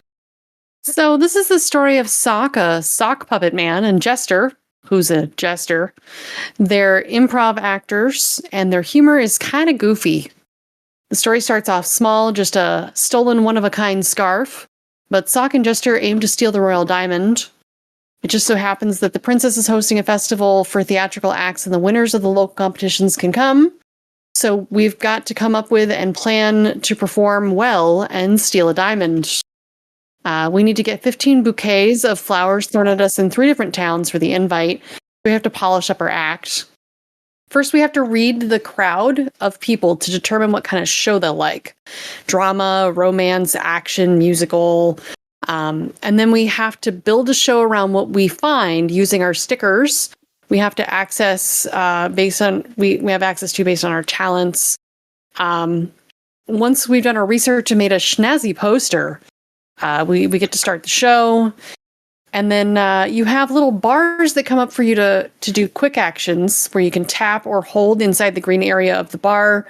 This determines how well you perform in your theatrical actions of drama and action and the like. But yeah, the whole game is about making up little plays and collecting stickers and such to make your next performance better than the last. And of course, those actions are the key to getting those sweet, sweet bouquets of flowers. And there's also a false ending that had me cracking up like early on in this game. But we're also competing against an antlered man and his pet goat. So we have to keep our wits about us, especially with the random people breaking out into song about weird stuff. And then there's a bigger twist to our story revealed after we perform a little. The medieval fantasy world that we're in also has cell phones and podcasters and a little cute hand-drawn map. And the towns all have like a completely different vibe to them. Like the first area is a village, and the second one's like a city with a train and a Ferris wheel. And the Jester has a crush on the princess. And there are cheese earplugs for days when the crowd isn't interested in musicals. And did I mention this game is silly? The game gives you 3 different difficulties to play on: chill, normal, and nightmare, and no penalty for playing on the difficulty of your choice. Difficulty is really reflected in the action bars and some of the research phase in the town. The game's pretty easy to suss out, though. The control scheme is just the A button. The voice acting and singing throughout the game is kind of a treat to me. It's goofy as fuck, though. Oh my God, it's so fantastic. Like, and one of the things that makes me so happy is that you can actually buy the soundtrack to this. And so, nice. Yeah. Yeah, the music is like acoustic guitar and odd instruments to make like quirky background track of the pseudo-medieval kind. And then there's like a rock opera interlude, and there's other genres mixed in. It's quite a trip. The art is like paper cutouts that are animated. It's almost kind of got like an old South Park vibe, but everything is simple and cute. The whole thing kind of reminded me of Adventure Time, from the singing about mundane things to the goofy humor and weird delivery of lines. And I totally forgot to mention the puns. Oh my God. Yeah. Yeah. So, and it isn't a fast-paced adventure, but it's quirky and full of good, awkward, laughable moments. This might have been my favorite thing I played this week. Very and it's cool. definitely a cleaner game you can play with the family and make decisions together. Yeah, Is it cleaner than Powerwash? I was actually going to say that's how my kids and I have been playing this game, because it's single player, and of course it's like, oh, can we play this? And it's like, I mean, yeah, you can play it on your own account on your own time, but right now Dad's trying to review stuff, and so what I've been doing is that it's just like I'll let them make the decisions, and then I just like play through it, and my kids absolutely love the humor in this game. I would say it's kind of like Monty Python light. A little bit, yeah. I can see that. And it's just like, as Bri said, it's very silly. I'm gonna spoil like part of like the second city for you, because like my kids died at this part. So each town has their own mayor, which you're eventually going to meet. And the second one is this like little tiny guy, and he uses this like little pogo stick thing up to get up the stairs. And like, you think you're going to be running in, like he's going to be this like big character and stuff like that. Like, he even has his own song that's being sung as he's like, making his way to Sock and Jester. And all of a sudden, the DJ of the town just comes running up, and he steps on him, and like Sock and Jester are like, I think he just killed the mayor. And the DJ is like, and the DJ's just like, this just in, I might be going to jail. And he runs off. Oh my and Lord. My kids died when they saw that. That was hilarious. And then the next day, and then the next day, there's a little chalk outline where the mayor was. Jesus, this sounds awesome. But yeah, like, this game is so much fun. Like, the mini games are like generally easy and accessible. And yeah, like, the tunes are great. Like, if you don't buy it up on Steam, where you can get the MP3s included with it, the soundtrack is up on iTunes. And so, like, once my kids and I are done with the game, I'm definitely buying the soundtrack to this. Like, it's a lot of fun. And I really hope that the devs' other projects make their way to Xbox. So it sounds like you two enjoyed this one. Yep. Hell yeah. Honestly, this is one of my favorite games that I played this year. Yeah. Damn. High praise. Well, let's talk about price. It is $15 if you buy it. Absolutely. Can I finish? Give the devs your money. Can I finish? Money to the devs. Give it to them. If you buy it in the next 10 days, you could save $1.50. for $14.99. Bri, what is your verdict? Because Jacob's an impatient bitch who already answered. The price is right. It's an absolute buy it for me, and I'm adding it to my top indies of the year as well. So, yes. Very good. Jacob, any last comments? Buy it. Cool. Arcade Archives 2 is up next with Midnight Landing, developed and published by HAMSTER, released October 23rd, Series X and S, Switch 2, and PS5 for $9.99. Midnight Landing is a flight sim game released by Taito in 1987. You take control of an aircraft soaring through the midnight sky with the goal of landing safely at the airport. The lights of the runway come into view, signaling the end of your journey through the night. Bring it to a perfect close. The beautiful landing. Jacob, you crashed, didn't you? Not on the first try, which is a tutorial level. So, like, but every other time, yeah. What's going on in Midnight Landing? So, Midnight Landing is a surprising arcade game. Like, I wouldn't have expected there to be a game like this, but it's interesting. So, it's very much like a voxel kind of. Not voxel, vector, kind of looking game. And it reminded me a lot of the 1983 Star Wars arcade game that had been released, obviously, in arcades back then.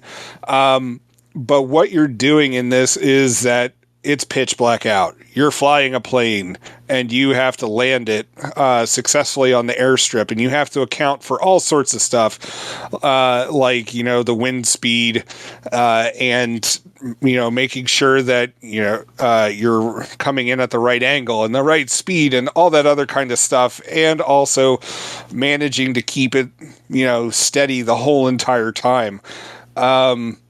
And you're going to be landing in different locations, with each successive level. And of course, as you might guess, each level is going to get harder than the last. The tutorial level, like, there's no wind, like, there's no nothing. It's really just, keep up your speed, slow down, like, have the nose up more, like, all that kind of stuff. Like, you get the hang of it. And then, it just gets hard.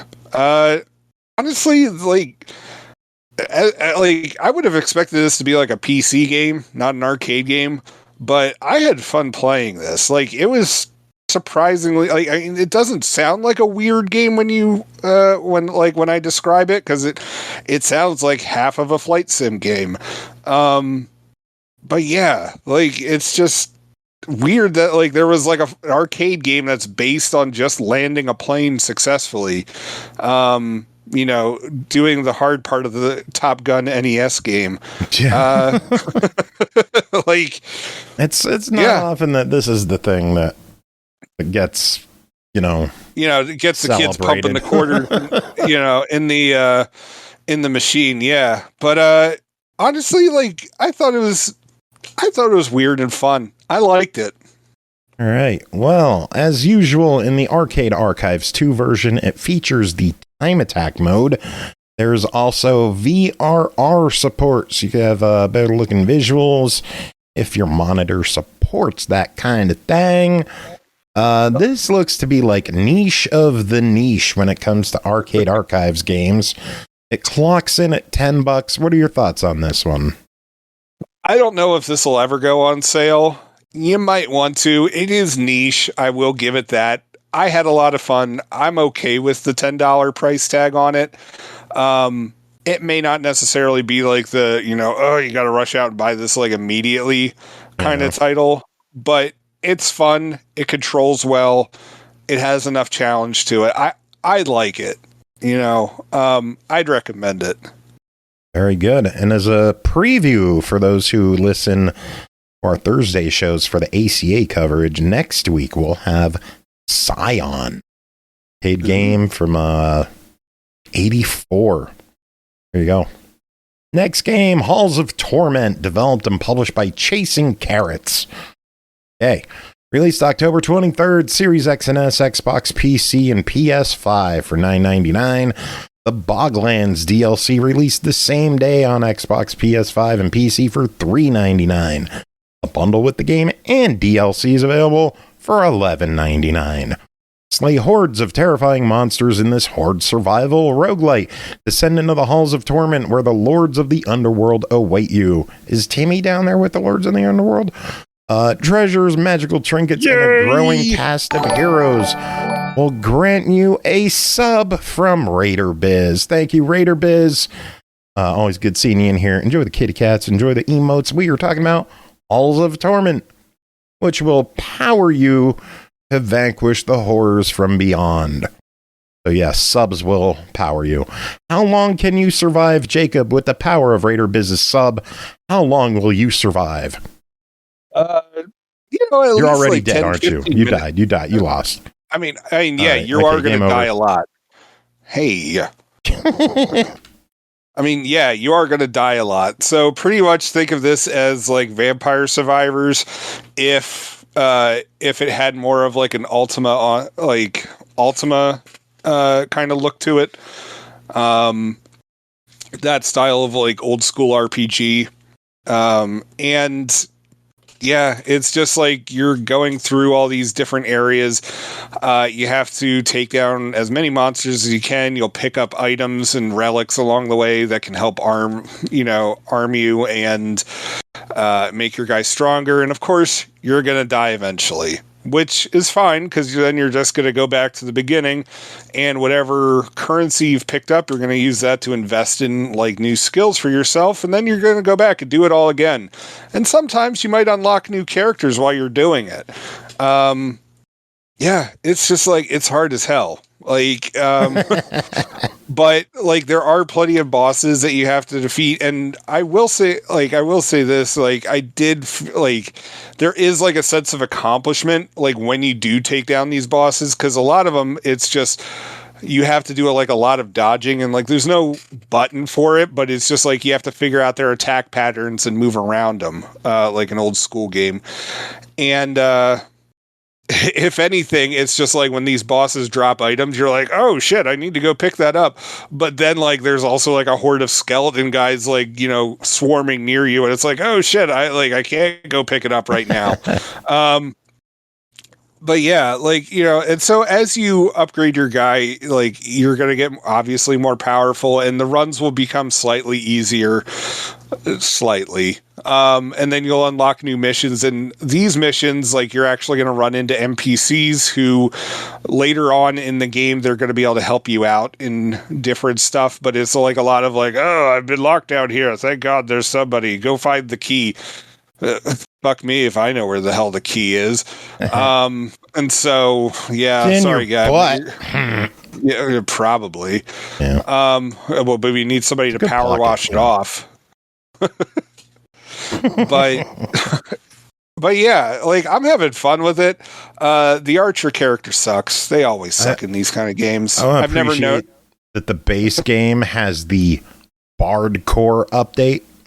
It includes the Bard. I haven't unlocked them Bard yet. Core. Yeah, I got it. It's like hardcore, but with a bard. Huh. Really? Yeah. Wow. So what do you think of this one? I like it. Like, I'm going to be keeping to play it. One of the things I do like is that you can decide whether or not it auto fires for you and auto aims. Which is nice because then, this goes into the list of games that Jacob can play one-handed, which, no, you fucking weirdos. I am not going to jerk it while playing this game. There's way too much going on to be able to make that happen. But no, like as I'm sitting on the couch with like my wife sleeping on me, like, I can easily play this like with my left hand. So I'm digging it. Like it's gonna stay on the Xbox for a bit. All right. Well, let's talk price on this one. Base game is $10. The Boglands DLC is $4, and a bundle of everything is $12. If you're worried about that, it is on Game Pass. So you could download the base game, give it a go. If you want to buy it, it's even 20% off right now for $7.99. Full price, $10. Verdict. I would just honestly, I would just get the version that comes with the DLC. Bundle for 12. Yeah, just buy the bundle. Like it's totally worth it. Like this is a good game, buy it, but get the bundle. Rock on. Next up, Polar Bears Hungry, developed and published by Synergy Circle Games, released October 22nd on the Xboxes for $5 per platform. Polar Bears Hungry is a 2D puzzle platformer game where you must collide blocks of ice to break them and get all the fish stuck inside. Simply touching the blocks will make them move, but pressing the attack action button, is necessary to throw the ice blocks at one another to break them and get the fish. Aside from that, you must also look for fish jumping out of the water and press the bite action button and the correct time to catch them. Find all the fishes to complete the level. Now it's time to use your logical thinking, creativity, and puzzle solving skills to help our polar bear friend. Bri, tell us about Polar Bear is Hungry. In this new addition to the Is Hungry series, they found a whole new way to feed a different animal and feed me some easy achievements. Obviously, we're a polar bear and we're running around in the snow eating fish. There are two ways to do that. As you mentioned, you can break some ice blocks with the X button by smashing it with your powerful paws and smacking them into other ice blocks to eat the fish inside. You can also use the B button and catch fish jumping out of the water with your powerful jaws. Sometimes they're also in treasure chests. Often you'll need to nudge the ice blocks into a strategic position and jump on them before you can smash the cubes together. In later levels, you'll have things like spikes and falling platforms as obstacles. The collision on the ice cubes and chests is not that great, resulting in cubes falling off platforms before they hit together, ruining the level. Other times, you'll need to launch your cube across platforms to find another to smash them into, and they fall off level. You can very easily avoid all the frustration. Yeah, you can just hit a restart button. Okay. But you can very easily avoid all the frustration I had in later levels by just playing the first two levels over and over again to get achievements, though, like in previous games. That's fair. The art's pretty cute. The music is repetitive, but not, horrible. I got all the achievements. You kind of know what you're getting into with this one, right? Yeah. And I think it's a triple stack as well, so... Indeed. $5 per platform. What do you think of this one? This is a fuck it, why not? If you want some easy achievements, go for it, but the game is like cotton candy. It tastes good at first, but it really doesn't have a lot of substance to it. Fair. But ooh, that's a good description. I like that. Yeah. Achievements. Yay. Next game, Journey of Johan, Cave Explorer, developed by Papa Games, published by Xitilon, released October 29th, Xbox One, Series X and S, and Xbox PC for $4.99 each. Journey of Johan is an action-adventure platformer with puzzle elements. Make your way through levels and a boss with different challenges and obstacles. Collect goblets, secrets, and beat time trials. Use your weapons as tools, such as climbing, blocking hits, and defeating enemies. This game was designed with speedrunning in mind. Everyone covered this, and if my memory is correct, nobody was ever able to speedrun the previous entries because we are all bad at this game. Does that stand? Yes. Yeah. Yep. I would start by saying I wasn't a huge fan of the other games in the series. Like, there's nothing wrong with them. It's just maybe not my style. Yeah, and they're difficult. Yeah. It's a pixel art side-scrolling action platformer. You pick up weapons off the ground. You can swing them against enemies, or you can throw them. You can even stick weapons into walls when you throw them to act as a platform. But then you're defenseless until you pick up a weapon again. And the world is like littered with weapons. But you need to like get all the weapons you can because they're all shit and they break after 2 or 3 hits. So it's a good thing that they're there. You can double jump across gaps and crumbling platforms while dodging or hacking through enemies. And the game is built with speedrunning in mind, so your best option in a lot of cases is to move quickly through an area and not fuss over it. And there's a built-in timer, and your save data will show your best times.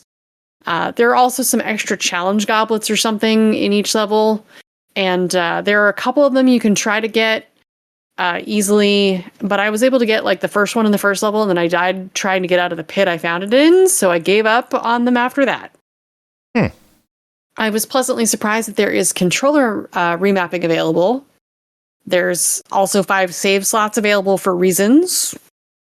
The music was fun. The hair on the hero is crazy. It has its own flowing animation when you run or fall, which is interesting. GoldenEye giggles when comments? you swear. All right. Yeah. Happy birthday, GoldenEye. Yeah. Bree, say happy fucking birthday to GoldenEye. Happy fucking birthday, GoldenEye. Everyone's gonna laugh. Aki, thoughts on Cave Explorer? I hated it. Just Jacob, thoughts on Cave Explorer? I'm not gonna say I hate it. It's not my bag. Like, it's not my type of game, and I didn't have fun with it. But like, I'm also not gonna like, this is the worst game ever. Blah, blah, blah. Like, yeah, it's not made by April.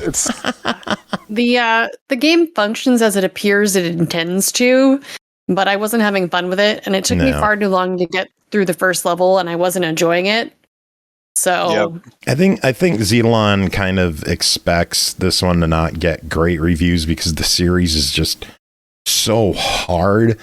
One of the interesting things we can note about this is that we were not sent codes for this game.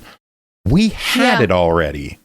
It was, I guess, retroactively added to the Journey of Johan Biome bundle, which is still $14.99 and includes all 3 versions of all 3 games. So if you're looking for stacks and achievements, there you fucking go. Like every 2 levels, you get achievements. Yeah, I thought it was 20 or so levels. I didn't know it was possible to retroactively add a game to a bundle. Yeah, that was. I found that interesting. I don't think it's supposed to do that, actually. I don't know. I'm not going to complain, though. I won't complain. $5 on this one. What's everyone think? I think the price is good for what it is, but it's not my cup of tea, so I can give it a try it. I would give it a try it as well. Like, I agree with Bree on that. For me, it's a pass. From me, if you've never played one before, pick one version of one game. If you like it, buy the pack. If you don't like it, you already know what you played. Yeah. There you go. Next up, Gnomdom, developed by Vivi and Dana, published by Silesia Games, released October 21st on Xbox One and Series X and S. Is this price right? $2.99. How can Silesia release such expensive games and still? I don't get it. Silesia, we can't afford this. We just can't. $299. $2.99 in a little gnomey village in a whimsical forest. A gnome grandpa awaits his family to gather around for his 100th birthday. Explore the forest's lush greenery and find his tiny gnome kin trapped in curious places. Solve puzzles, collect family pictures, and enjoy the hand-drawn artwork. Help each gnome find their way home. Jacob and Bree, both you played this. Jacob, kick us off. What's Gnomdom or Gnomdom? Or, I don't know. I like Gnomdom. So there is like a plot to this game, and it seems like there's this like older gnome, like possibly like a grandpa who's having a like 100th birthday, and like he's trying to have like all of like his children or grandchildren there for the birthday, but they're all tied up doing they're all stuck or asleep or like trapped in a Venus flytrap. Like trapped in a bottle by a hedgehog. What? Yep. Yeah. Yep. And you have to solve various puzzles to get them free. While also, hopefully you can find a Polaroid photo on every single level. But yeah, like each one of these puzzles, usually it's like a 2-part puzzle. Like you have to do this one thing, which will then cause the first thing to go, but then the solution isn't always as easy to figure out with what needs to happen. To the point where I'm wondering whether I've like permanently screwed up some of these things. Like, I don't think I have, but I'm also not quite sure. Jacob, I can 100% confirm that you are screwed up. Well, no. No, I mean, like, the gnomes in my game. Oh. Yeah. All right. Yeah, like, and so some of them are like tile switching puzzles. Some of them are like you'll have like 3 circles that you have to like rotate into like a certain area or like a certain way and make them all line up correctly. It's quite a mind bender with some of these. Currently, I've only got one of the gnomes free.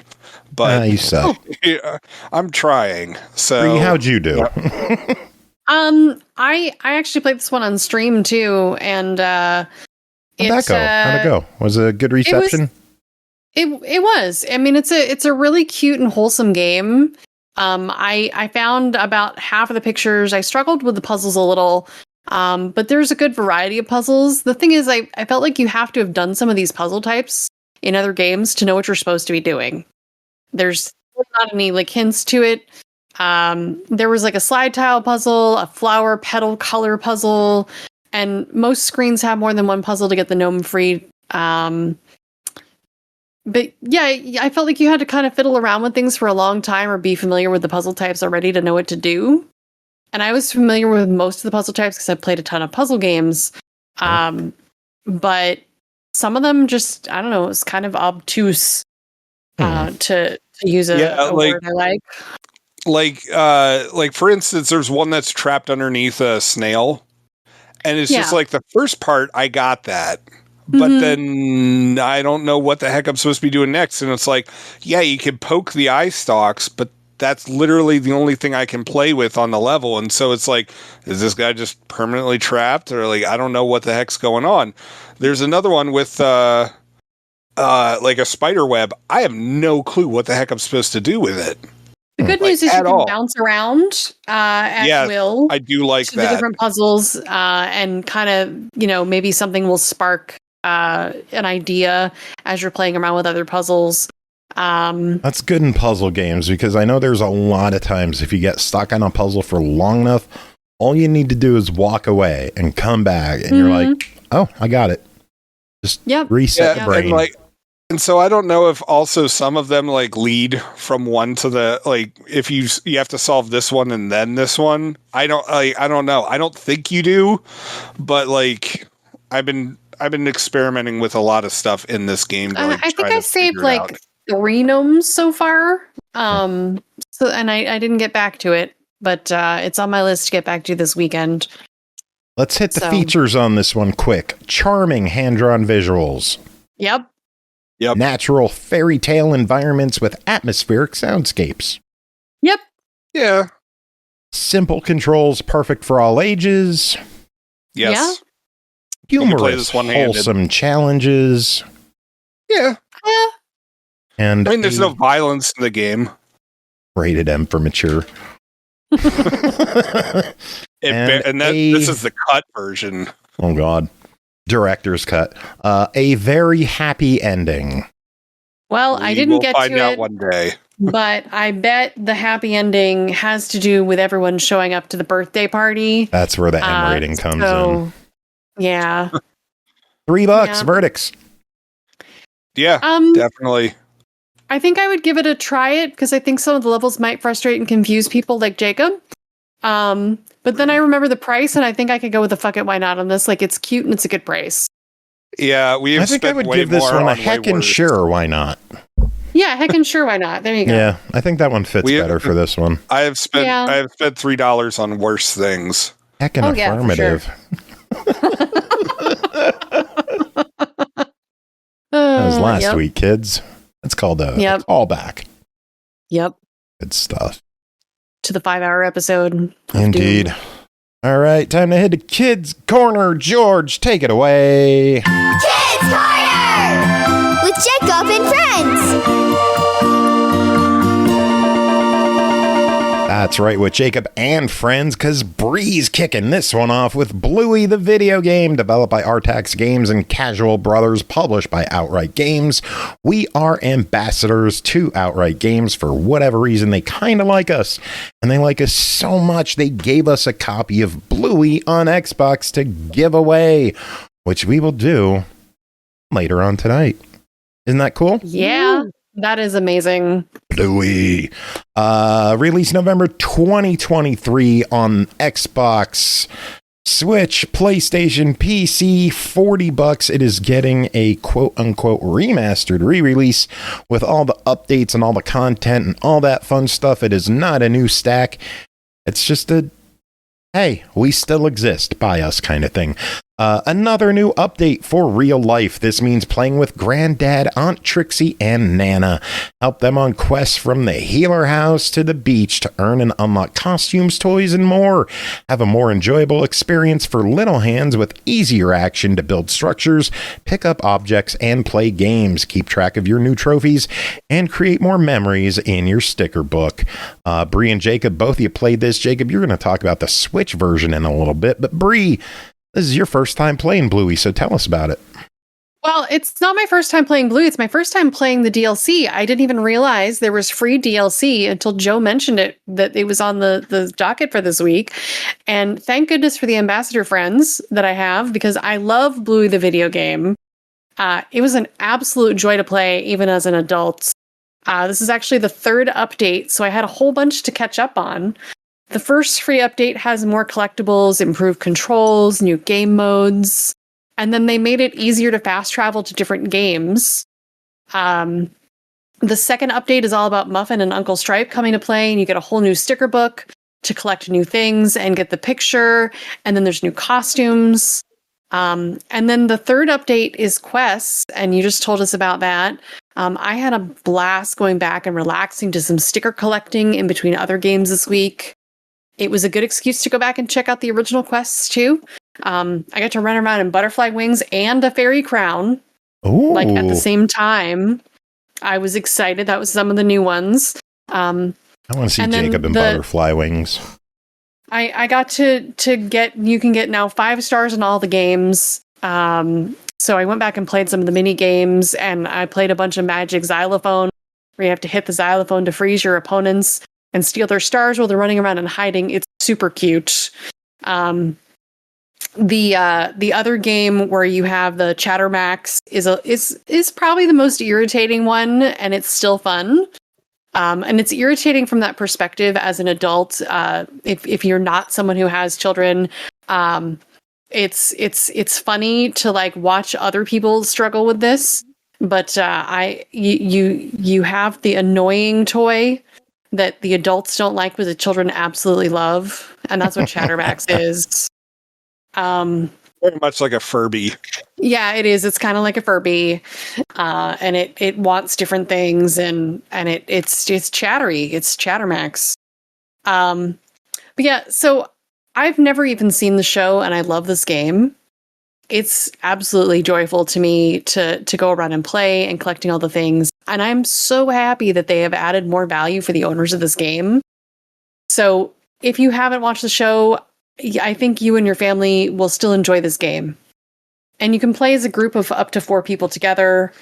It's pretty much a must buy for me. I'm just like ecstatic to have the opportunity to go back and play with new content, and it's free. And I believe right now you can play this on Game Pass. It is a part of Game Pass. It's on Ultimate and Premium, I believe, as well. So it is. You should be playing this game. It's super fun. Jacob, and how was it? I don't have kids, so it's just great. Jacob does have kids, and that's why he also got a copy for the Switch. How is it on the Switch, and are your kids both happy now? Yes, they are both happy, because my youngest would get upset because my oldest didn't want to play it anymore. Well, I mean, and we only have one Xbox, and so it's just like if they want to play together on the Xbox, they both have to agree on the game, and my oldest just never wants to play it anymore. But sometimes my youngest wants to play it, and so that sometimes actually would get into fights. And so when they announced that this would be available, I requested, hey, could you get me a Switch copy for this, because that way my youngest can hop over to the Switch and play it. And peace has been restored in the house, because this is like, shoot, what was the other one? Oh, the Patrick Star game. Like an actual, like a literal fight actually broke out in my house over that one, because that game's only single player, and I actually was like considering asking for like a second copy for the Switch, just so then like we can get peace in the house. But then my older son was like, I'm going back to Minecraft, whatever, blah blah blah blah. But this one, the fight has continued in our house, so thankfully we got this. My youngest has been enjoying it. It doesn't seem like the controls are really that different. Like, he hasn't said anything about like any kind of like motion controls with it. So yeah, it's pretty much just the same exact game as far as I can tell. Performance the same, visuals, performance, anything like that. He's not having any issues with it. Like, it's because he will tell me if he's having issues with a game. Yeah. like the juiced racing from earlier in this game.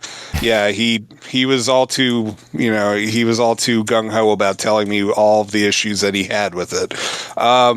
This one, he's fine with it. So I think that the performance is fine on it. And yeah, like I'm glad that, this game is getting a relaunch. Like I guess it would be like a soft second relaunch. Lease on life. Yeah, I mean, if you already own the original game, you don't need to buy this version, and Outright has been very clear on that, like throughout. It's probably just holiday season's coming up, and we're going to put a prettier bow on the whole thing. Promote it again. So yeah, it's a solid game. So right. If you've got kids, I'd recommend you. $39.99 verdicts from the two of you. Yes, please. Yeah. More Bluey. Cool beans.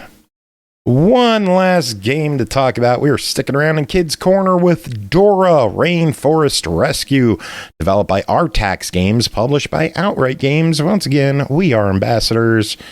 They still like us for some reason. Released October 24th, Xbox One, Series X and S, Switch, PS4, PS5, and PC for $39.99. Oh no, Swiper got his paws on the super duper duplicator, and now his clones are causing chaos everywhere. Oh no, I saw his meme about this. Dora and Boots must fix the duplicator and restore the vibrant... what's that tree? Algebra? I'm not even going to try to... There's a tree in the game. Join them and their amigos, Tico, Isa, Benny, Big Red Chicken, and Ale. Run, jump, and swing through 5 locations, collecting magic leaves and pods. Unlock new places and objectives, solve riddles, use clues from friends, and use map to guide you. Stop Swiper from swiping while playing solo or team up in local co-op mode. Ready for an interactive adventure with Dora? Vámonos. Let's go. Jacob, vámonos. Por favor. I did. Gracias. Cien baños triste. Necesito agua. No sé. Okay, tell us about the game. All right, so in this Dora game, you can either play as Dora or Boots, and you're moving through these levels to reacquire all of these leaves that have fallen off the tree, and also eventually recover all like the little baby jaguar, like anteater looking thing. I'm not actually sure what they're supposed to be, because the camera angle with the game model doesn't, like, they kind of look like armadillos. I don't know, but anyway. So you have to move through all the levels and solve various puzzles by collecting items for other characters from the Dora series. And what's happened is that one of the characters invented this duplicating machine, and it, of course, Swiper stole it, and or Swiper swiped it, of course, and Swiper has actually caused there to now be 4 different Swipers. And so not only do you have to recover all the stuff from each area that a certain Swiper has been stealing all the stuff from, but then at the end of it, you have to put all of the Swipers back together, which leads to some real ethical issues, but I'm not going to get into this because this is a Kids Corner review. But anyway, so it's standard platforming stuff. You will get items throughout the game that will help you get to other areas. And then as you replay earlier levels, because that's how you recover all these like little baby things, those will open up new areas on each level, so then you can 100% all the leaf stuff, which I was kind of annoyed with, because as you're like going through these levels to rescue, like after you've beaten the game for the first time and you're now trying to like rescue all like the little babies like all over the place, the game does not tell you that you have to have like gotten a certain amount of these leaves to for the babies to be fully born. And so it's just like they'll just hang out there until you've like gotten 100% of the leaves, and that's a little frustrating. But the thing is that this is really probably to give more of a challenge for older players of this game, like older kids, like who, they're not Dora's target market anymore, but they still kind of like it or are going to play it with their siblings. And there's different, like, there's also kind of like, they're not really mini games, but it's just different stuff to do. And like one of them is like these hot air balloons that like will get you to a different area of a level. And while you're up in the air, you have to navigate these like wind gusts that will push you to different areas while also collecting more leaves. That was honestly the hardest part of this game because the controls were not that great. And of course, you can't remap the controls, which for my sausage fingers, such is life. Honestly, like I thought it was a pretty solid game all in all. Like there might be some difficulty for kids, but that's the part where you ask your parent or your, one of your siblings to play with you and figure it out. The audio does repeat itself a lot. So be prepared to be annoyed as Dora is trying to be very helpful at giving you, directions as to what to do next. But Dora will also repeat herself after like 45 seconds again and again and again until you get to the area where you're supposed to be. So that gets a little bit annoying. One side thing, there was actually like a level where you're given this one thing to do. Where the heck was it? I forget. Like I wrote about it on the outright thing, but it was just like, it was weird because theoretically, like storyline wise, it would make more sense if it had been placed earlier in the game. And yeah, it's like one of the last levels, and it just, I don't know,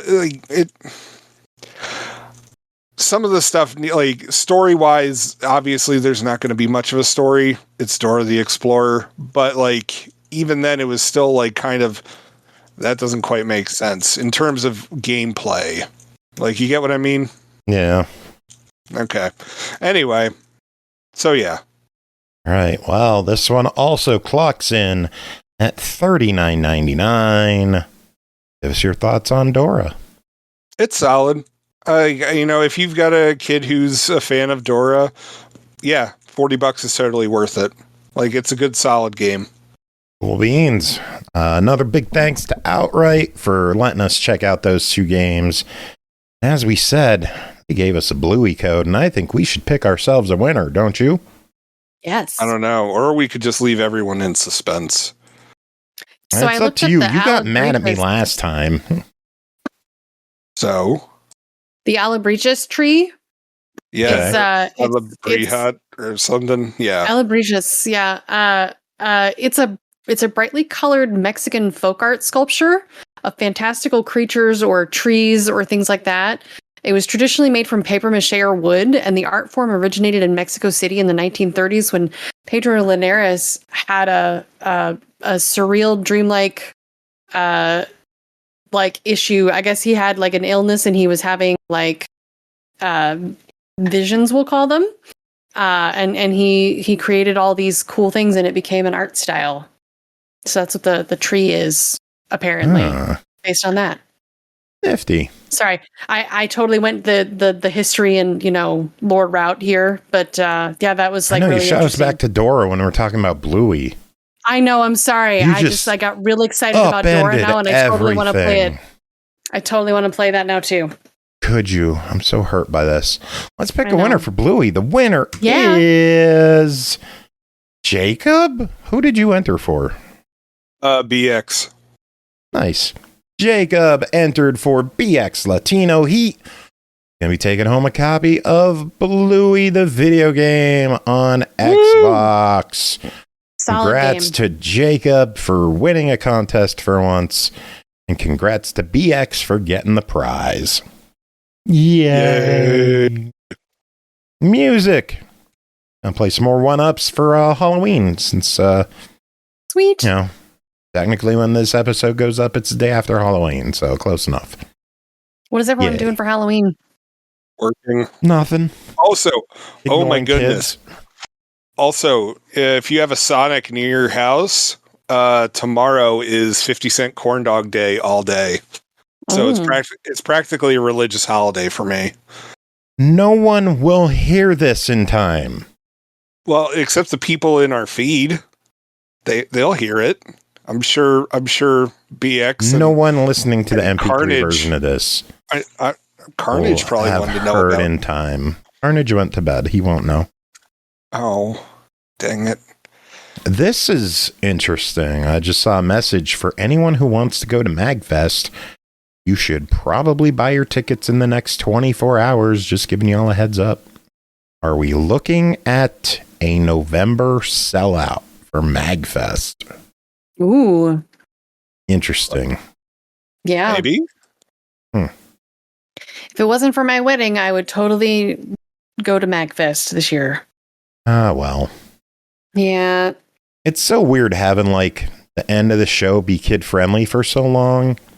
And Aki's just been sitting here quietly like I can't say anything. Yeah. And that's I can say things, I just choose not to. Aki, do you want to give us final words to end the show? Oh, heavens no. Good job. I'm proud of you. Thank you.